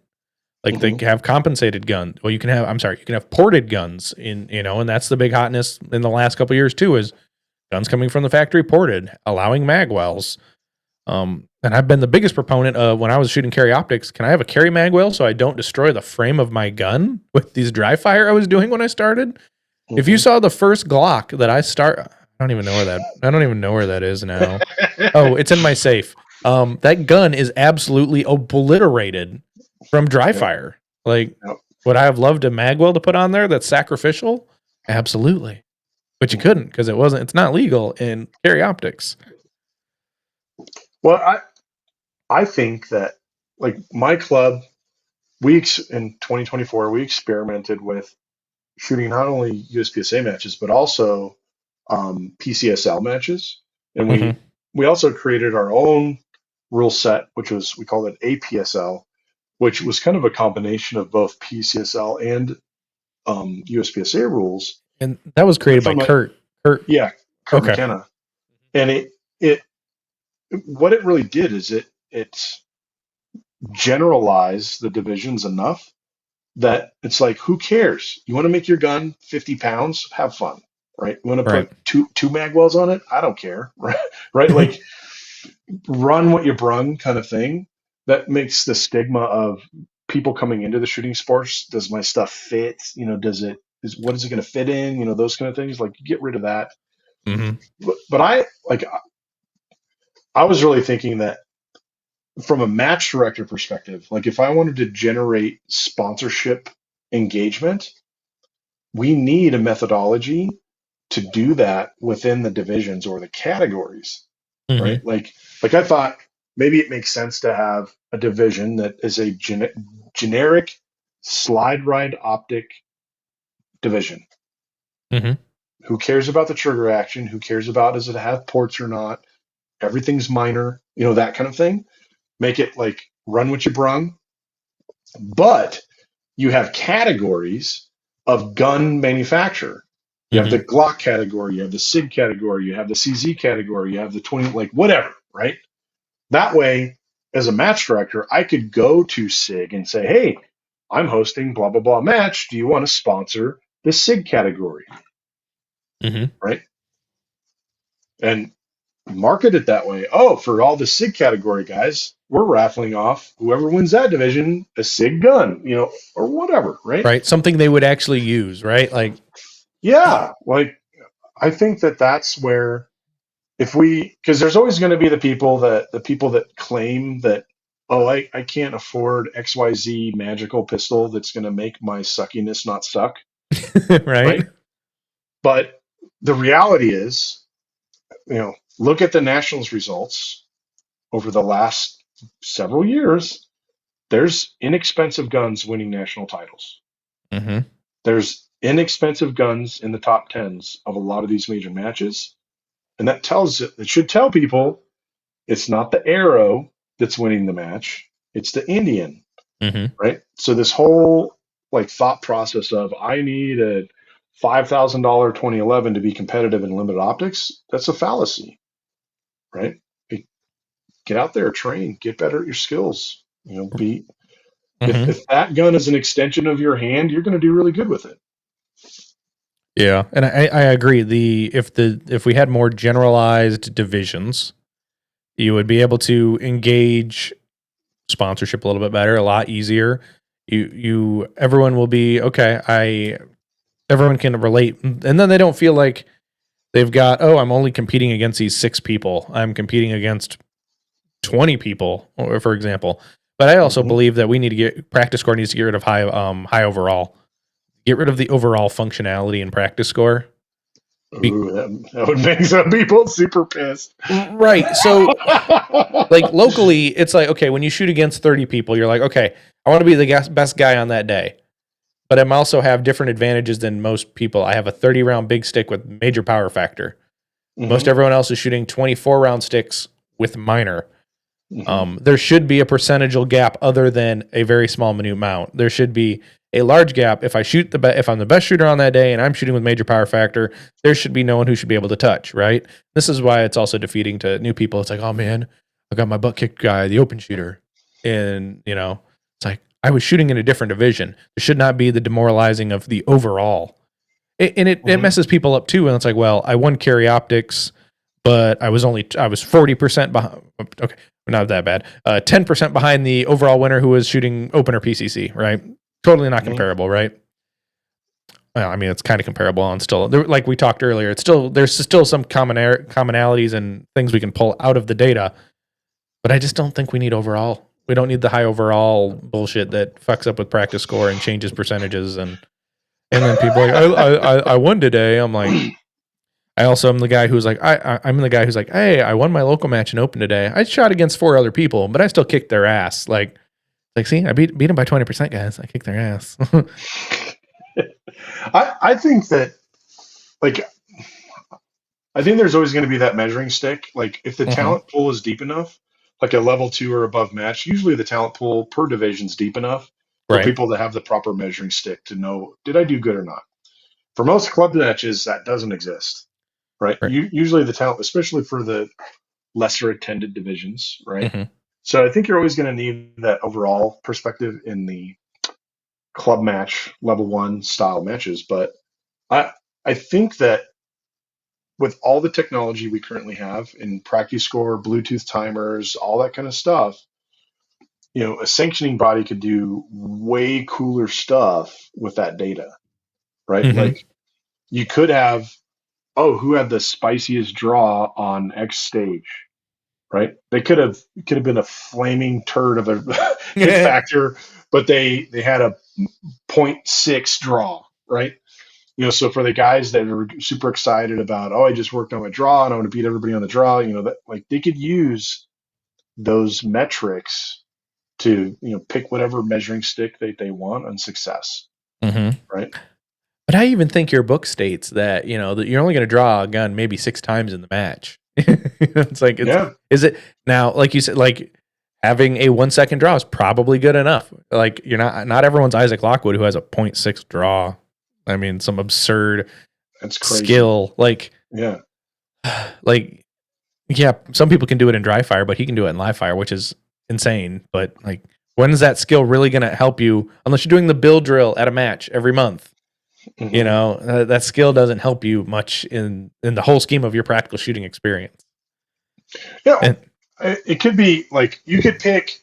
Like I think that that's the fun thing about it. Like mhm, it's almost like you could. Every stage is really like, if you think about it, it's like a racing course, right? mhm, If there's a common stage plan, you could say, oh, well, there's this time delta between this position to this position. Who's the fastest runner, right? Or you got this wide transition at this part of the stage. Who had the best wide transition?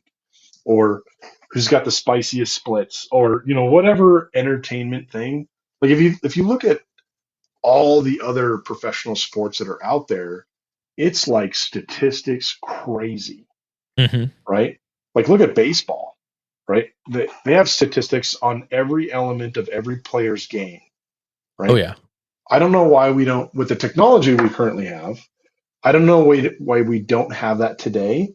At a minimum, with the stuff that we could easily repeat, like classifiers, right? Mhm. Like I can envision, like El Presidente's been around forever, right? You could USPSA could set a requirement and say, if you want El Presidente to count as a classifier, it needs to be Bluetooth synced with the tablet, and those results get submitted. Then you could legitimately have, oh, January 2025, who's the El Presidente first shot champion, Mhm. right? Or reload champion or transition champion. You know what I mean? Like, not just who knocked out the classifier altogether, but you could have subcategories of people, like builds more engagement. Like, I should really say it that way, Right. right? Builds people to push their skill and develop themselves as shooters with these little challenges or statistical anomalies. I mean, it's cool to see like Jay and like Kurt was doing data and they're pulling these statistics and finding different ways of doing things. I mean, it's always cool to see the innovations and people putting their brain power and their bandwidth into that. Absolutely. I don't have that bandwidth. I barely have enough bandwidth for everything I've committed myself to. It's like, Lord have mercy. I don't like people are like, just keep adding more things on. I'm like, something's going to have to give, and that's my sanity. hmm hmm But I want to I'm going to shoot myself in the foot if we don't talk about it. But obviously, you're coming to Michigan May 31st through the 1st. Well, you'll be here a little longer, but that's when the class is. Yeah. I'm excited about it. I hit you up and I was like, I was waiting on these major match directors to like, can you like finalize some dates on this one match so I know I'm not going to schedule on top of it because I'd be pissed. And then they'd bitch at me because like, why aren't you there? Well, I have other commitments. But Yeah. so we got it going. I'm excited. Am I your only travel class so far for the season? So far, but it's still like early in the year. Like I said, I usually end up doing 5 or 6 classes a year. Mm-hmm. And if people are interested, reach out. BigPandaPerformance.com. Send me a message via my website, and we'll figure it out. Mm-hmm. And I'm excited because I've I don't know. I don't know if anyone's actually posted any web content of your class. I can't remember now. If David posted anything I think David did a little bit, like the swinger portion that we went over, that kind of stuff. Mhm. But I'm like, I don't know, like this is going to rub some people the wrong way. Like there's some instructors that feel like in order to, I don't know, legitimize my training, I got to make like full class, you know, Nope. videos Yeah. available. Yeah, dumps for them. And really that's a marketing tool. Like, Mhm. hey, look at the training that we're doing, that kind of thing. And as a trainer, I feel like it's a disservice. Like everybody's done online training at work and everybody's done in classroom training work. Mhm. Which one's more effective, right? The in classroom where somebody can slap you upside the head and say, hey, dude, no, it's this way. And this Mhm. is why it's this way, and explain it 3 different ways of why it's this way, right? That's the value of taking classes, not just my class, but taking classes from anybody, is to Mhm. have that in person engagement to understand the content. And to me, I think it's a disservice to students to be like, oh, let me video this class, and then magically it's the same as attending the class. It is not. Right. And then you put out the content and people online can absorb it. And then you might actually deter people from biting I guess it could work 50-50. You either entice people to come and take the class, or you've given them enough milk and cookies that they don't need to come and take a class. Kind of, Yeah. Because some people are better learners via video or, Yeah. like. The other factor, like, I don't do the training for a living, Mhm. right? I can choose to market things which I feel is most effective for the customer, Mhm. right? That's my stance on it. Like, I used to try to do, like, over the years, I tried and tried and tried many different times to do remote training with people via Zoom or Skype or whatever else. And even though we're able to interact over a video together, not being there in person was still a disadvantage, right? Or reviewing people's videos remotely and saying, "Oh, look, you're doing X, Y, and Z, and these are the things you got to do to fix those things." Mhm. That content is rarely absorbed in the manner it needs to be. So, and I don't want to be the poo-poo on remote training guy, but Mhm. a lot of people need in-person instruction to learn stuff effectively, Right. right? Well, and there's always this disconnect. There's always a latency, or they're not talking on the same bandwidth on these things. Like, I don't know how many work calls that someone's talking about A subject, and then someone's talking about B, and they think they're talking about C, and Hmm. it doesn't work. And not everyone's able to articulate themselves in the best manner online, because not everyone's brain works the same way either. Like how I talk about something is like I could be talking about the site movement. And I talk about it is completely different than how you talk about it or how you perceive it. But it Hmm. doesn't how it would, and it necessarily doesn't how I describe it doesn't help you out at all. But you being able to see that in person and show them how that tracks or how that correlates gives people a better understanding on that thing. Like I don't know how many group messages or group boards I'm on, and someone talks about their training, and then someone just they don't get it, or they tangentialize it and it goes down a rabbit hole, and they never got the main point that the person was trying to make. It usually ends in an argument, but because Well, but they couldn't. arguing on the internet is part of the fun, man. Come on. I mean, yeah, but it's usually because they didn't understand the message, and that's in context. Yeah. Everyone forgets about context on the internet. At least now you can bold type on when you text people. You can like all caps lock so they know that you're angry. It's Mm. always hilarious at work when you're IMing someone and they're like, "Why are you yelling at me?" I'm like, "Oh, sorry." Well, like I deal in. I don't know if you have ever heard of SAP or know about SAP. Mhm. Everything I do in SAP is caps locked. I don't care. Like Sweet.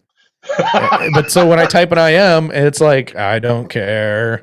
Yep. And then they're like, "You're yelling at me." No, I'm not. I should put a thing in my bio. I am not yelling at you. I'm too lazy to uncaps locks. Emails, different story. Hmm. Those go to the customer sometimes, and I don't want to have to deal with that. Well, I'm looking forward to doing some training with you. Like, I'm it's going to be excited. fun. There's a good mix of skill levels signed up, which is nice because there's A's pushing to M's. There's A's. We've got some C's going, and some B class guys, guys and ladies. We do have a female in the class. Who lolly. But it's always there's a nice mix, and people who like reach out to me about the class and they're like, "Oh man, I'm really interested." I'm like, "Well, are you that interested, or are you just saying you're interested?" Hmm. Because I need some commitment.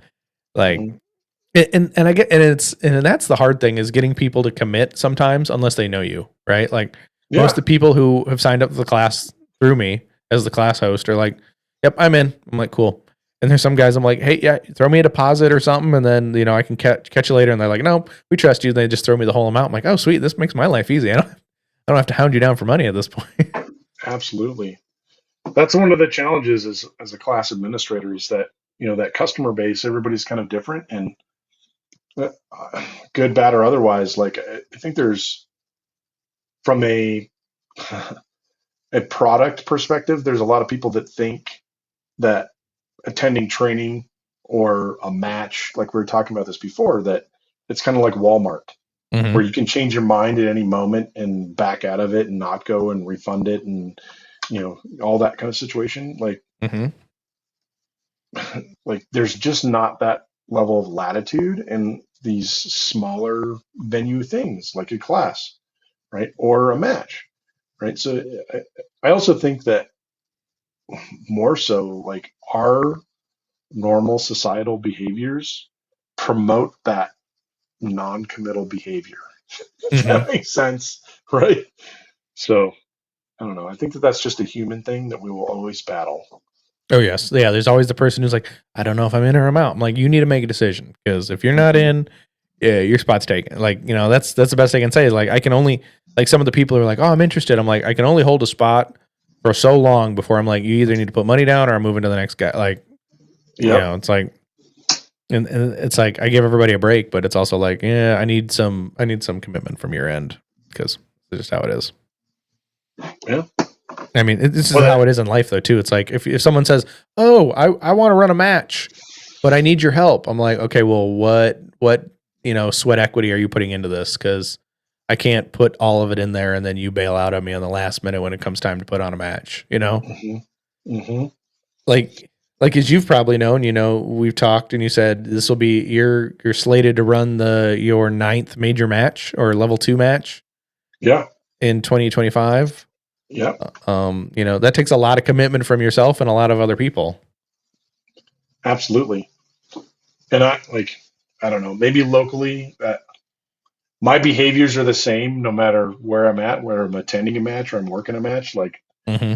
I don't have very much patience for flim-flammy people, right? Like, Right. like I I say what I do and I do what I say, and that's the type of person I've always been.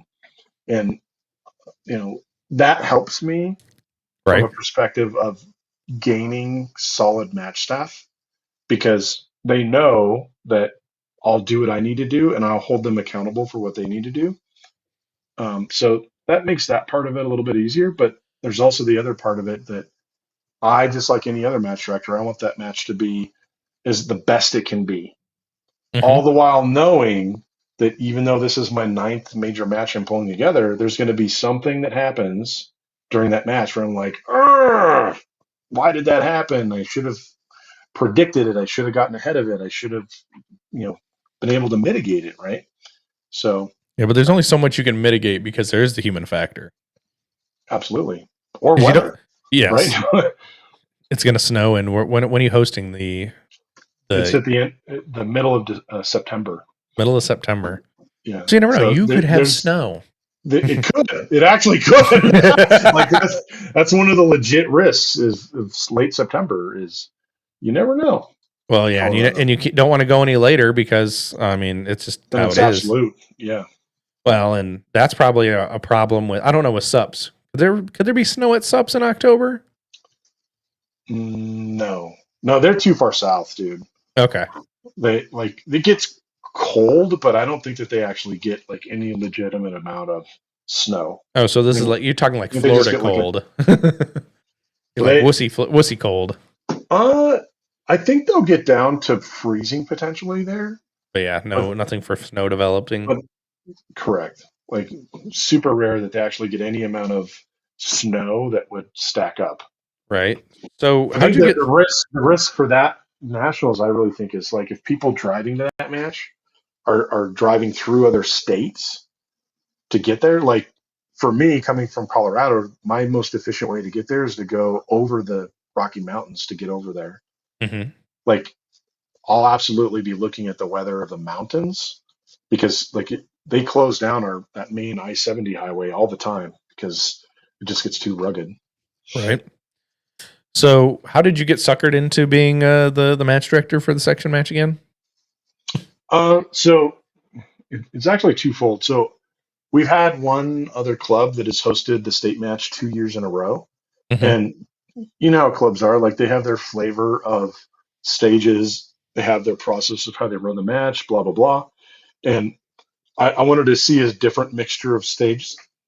And I also wanted, like for my club, we want to gear up for potentially hosting all knockdown steel type matches, like the Pro-Am style Hmm. steel matches.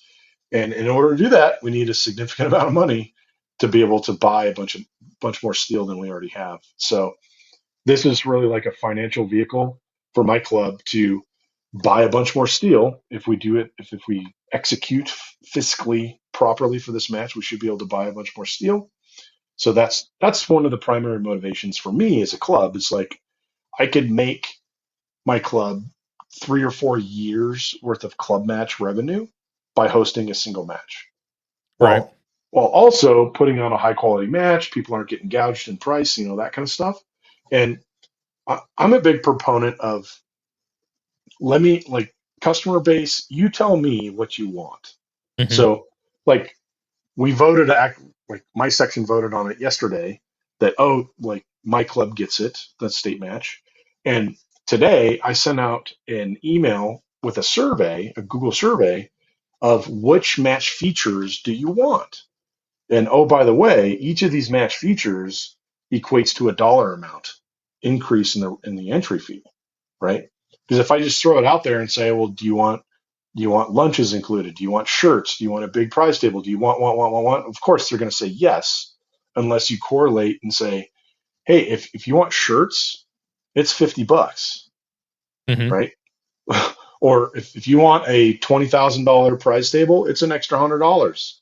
How bad do you want it, right? So I'm polling my customer base to say, what product do you want me to put on, right? Which features? And this is actually something that I had mentioned to my area director is that I think one of the gaps we currently have in USPSA is we have different levels of matches, like level ones are club matches, level twos are like state or section matches, level threes are like area matches, so on and so forth. But in the rule book, it really doesn't define what feature set is included from an ancillary features, meaning at what point does this match need to have everybody gets a shirt, everybody gets fed, you have this dollar amount on the prize table, that kind of stuff. And I was I was calling that like a tiering system that you Hmm. could have a level two, tier three match, which would be a level two officiated match, but tier three meaning we're feeding everybody, everybody gets a shirt, everybody, the prize table is big, blah, blah, blah, right? Hmm. That way the consumer can help justify what the entry fee is, right? Right. That would have to be a $250 entry fee to make all that work, right? Yeah, fiscally. Yeah, because you can't. Yeah, Yeah, you could do it, but you'd have no money at the end, and that's not the goal of running a major match. exactly. There's Exactly. no ROI on running a big headache. Yeah. Exactly. Right. And that's the thing that like I've in all the matches that I've run, I've never taken a cut. Hmm. Like, okay, I get to shoot the match for free when I'm working, like whoop de doo. Right. Right. But my physical motivation is always what is going to benefit my club, right? What do we need? And like the last time I ran a major match, we invested like $6,000 into converting from wood walls to steel walls, right? That Hmm. was very expensive. And I told my board, like, hey man, like if we want to get rid of these wood walls to convert them to steel, that's going to be like 3 years of club match. Or we can run this level two match and potentially, get multiple years worth of income to pay for these walls. Right. So that's always been like my primary motivation. I Hmm. obviously want to put on a solid, well officiated, enjoyable match to shoot, right?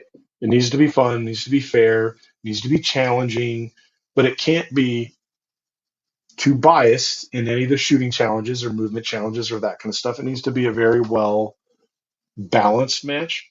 And these level two matches, and the level doesn't really matter, but I, for the major matches I've always run, I've found that using my club match methodology of letting the separate board members define what stages they want doesn't work out Hmm. because each of those team members have that mindset of oh, this is the big match. I got to pull out 20 walls on the stage and Hmm. 15 barrels. And, they want to put the whole, barn full of props on their stage. Well, guess what? That your stage is just one of 10 or 12 or whatever.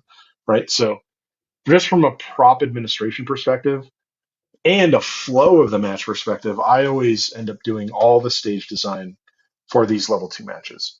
Hmm. Because I think from a control perspective of making sure that it's going to flow properly, and we're testing the breadth of skill set for the game across the match, right? It's not just the same rinse and repeat, same type of field course, one stage after the next, right? Right. So And so, here's a question. So when I ran my major match in 2023, I wanted a standard stage, but I felt that putting a standard stage was a waste of a bay for a field course, and there was no option to do a double bay. What are your thoughts on doing standard stages, or do you feel that they like? um, I've done like I think that's always going to be an element that the match director is going to think of. Am I wasting a bay Hmm. on a shorter type of stage? And whether you call it a speed shoot or a standard stage, like a smaller than normal, like field course stage type of thing, I've seen a successful deployment of having multiple stages on the same bay if they're one in front of the other, Hmm. meaning the backstage, the shooting is going to the side berms exclusively, and the stage ahead of it can have side berms and back berm stuff. If that Hmm. makes sense. Yep. Like I've seen successful deployment with that, and from a flow of the match perspective, that usually works good with having the shooter shoot those stages back to back. Right? They make ready, shoot the first stage, make ready again, move up to the second stage, shoot that stage, and the timing flow of that, because Hmm. they can score the backstage while he's shooting the front stage, equates to the match management perspective, equating to a field course stage. Good. Like you're talking about back-to-back stages or having a smaller stage in a bay. You don't want to waste a Hmm. bay. Yep. You could combo that with other things that may be needed in the match, like maybe you have a speed shoot next to chrono, Right. that kind of thing, where those things are built together. Or you could put the speed shoot stage at the tail end of the berms. That way, the walking time to get to the alternate side berms, that's where you're making up that advantage, that kind of stuff. Right. Yeah. You can a speed shoot, and you say you've got that long trek to the next zone or the next Yeah, pocket of bays. You've got, all right, I've got to equate. And I don't have people movers, so I'm just, so your asses are walking. So you got to burn this stage and then go to the next one. yep. Yeah. This one club I'm at, we host our section match, and it's a big hill. So all the bays are on this giant hill. So if you start, on bays 1, 2, or 3, and that you work all the way down. So if you start on 1, you're smart because then you only have to go up a hill slightly and then you go all the way down. But if you're the guy who starts like all the way in the bottom, you got to walk your ass all the way up the hill, and then you got to go. And then the worst part is when you go to lunch, then you got to go to eat your lunch or sit down, and then you got to go walk back to your bay and then walk back up or down the hill. It's like there is smart avenues of traversing that range, and I've never found it. I just wish I had a But golf cart. yeah, well, I mean, I've also seen clubs do a really good job of facilitating moving people around, right? Like Hmm. pulling trailers or hayride kind of situations, that kind of stuff. I always looked at that as like, yikes, that seems like a significant liability, Hmm. right? Like, man, if somebody falls off of that trailer and hurts himself, that kind of stuff, or gets run over, or I don't know. Yeah, that's luckily there is a thing called insurance, but yeah, it's a big old pain in the butt. You don't have to think on it. Bill lost his leg, but it's okay. It's covered on insurance, Yeah, yeah. Bill lost his leg. I mean, yeah, I wouldn't want to lose my leg. That's for damn sure. But I mean, that's why they make you sign the waiver of you're not going to sue the range like you're when you sign up for these matches. I mean, Uh-huh. so what are you looking forward to most about running this major match? Um, the thing that I'm looking forward to the most is like in my day job, I'm very much like a program manager. So always doing like herding cats, wrangling people, that kind of stuff.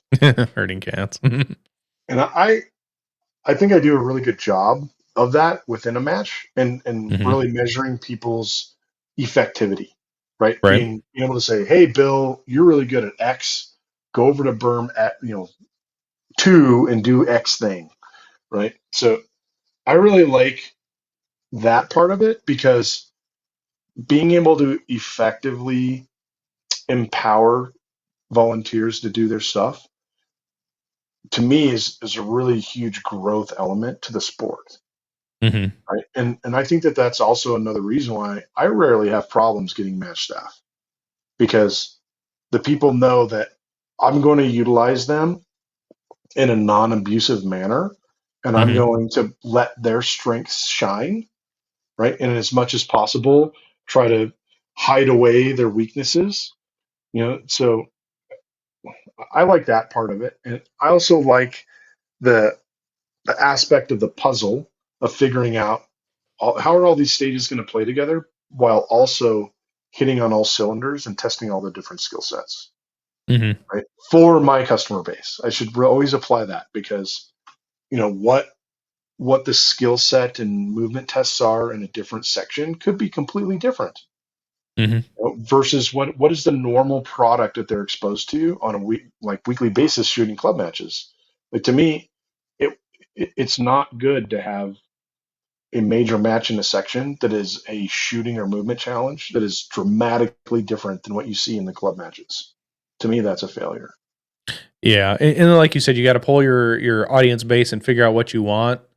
And I like that because they're gonna hopefully enjoy the products, and then they'll come back and they'll shoot it again, and you can get a return customer, right? Like you said, if somebody comes to your club match and doesn't like what you offer, they don't have to come back. There's always another club an hour down the road, and Yep. you know, I think some clubs forget about this, that there is always and even our organization, if somebody doesn't like what USPSA is doing, they can go down the road to IDPA or PCSL and they can find what they're looking for somewhere else. Like, Yep. Yep. Shooting guns in dirt pits isn't a unique thing. I mean, yes. I mean, this is true. But depends on how fancy of a dirt pit you want, though. Like, This is true. I have lush grass on my fancy dirt pit. Yeah. I don't know, like that has to be like I know that my local competitors, they really like to capture their brass. Oh They're like, God. shoot a stage, let's capture the brass. I think a lot of those guys' brains would explode if they move to a different area and then now it's all grass bays and it's their brass is lost in the grass. Like, I think that'd just be an entertaining thing to see. That honestly, it would be hilarious to watch people like, but my brass. So do you have to tell people it's time to stop picking up brass to shoot the stage? Absolutely, I'd be absolutely. like, it's there at the end of the day if you want it. Or I would be that dickhole and be like, this is a lost brass match. This brass goes to the staff. Or the guy who picks up the brass before he mows. It's his brass because he's the guy volunteering to mow. But let's see, but I've had fun tonight. I do have to pinch this one off before I become dead. I mean, you might become dead too, depending on how long we actually went. We could both be dead. Yeah, Wiener dogs could have killed us. The corgi could have killed us. Our significant others could have killed us. this is true. But there's always room for the next time. That's always for sure. There is. Thank you very much for having me on again. I really appreciate it. It's okay. It's no problem. I was excited about it. It's okay. You get to find out a little more about inside my brain because you're gonna actually be here in a couple months. Yeah. Actually, I put a countdown on my phone. I'm going to look that up right now because that is in 144 days, 2 hours, 8 minutes, and 54 seconds. I mean, that's when it turns into that day, but Awesome. 144 days. So, people, if you want to get in this class, you get a hold of me on the DMs or at Manny Talks Shooting at Gmail or Manny at MannyTalksShooting.com. I've got freaking a million email addresses. I will get your information from you. So But yeah, Charlie, it was fun hanging out with you and chit chatting with you. Any final words before we pinch this one off? No, thank you very much for your time. Hopefully, our chit chat tonight was of value for everybody who made it to the end. Yep. And this is now world record breaking. This is the longest episode of Manny Talks Shooting, and I'm not going to cut it in half because I don't want to edit it that much. So it's going to be one big piece. Awesome. All right, no problem. Now, Charlie, I appreciate it. We'll be chit chatting because that's how this works. I inform you when people sign up, and we talk about it. So, Awesome. but listeners, as I say on every show, get out and do the things. I'll see you on the next one.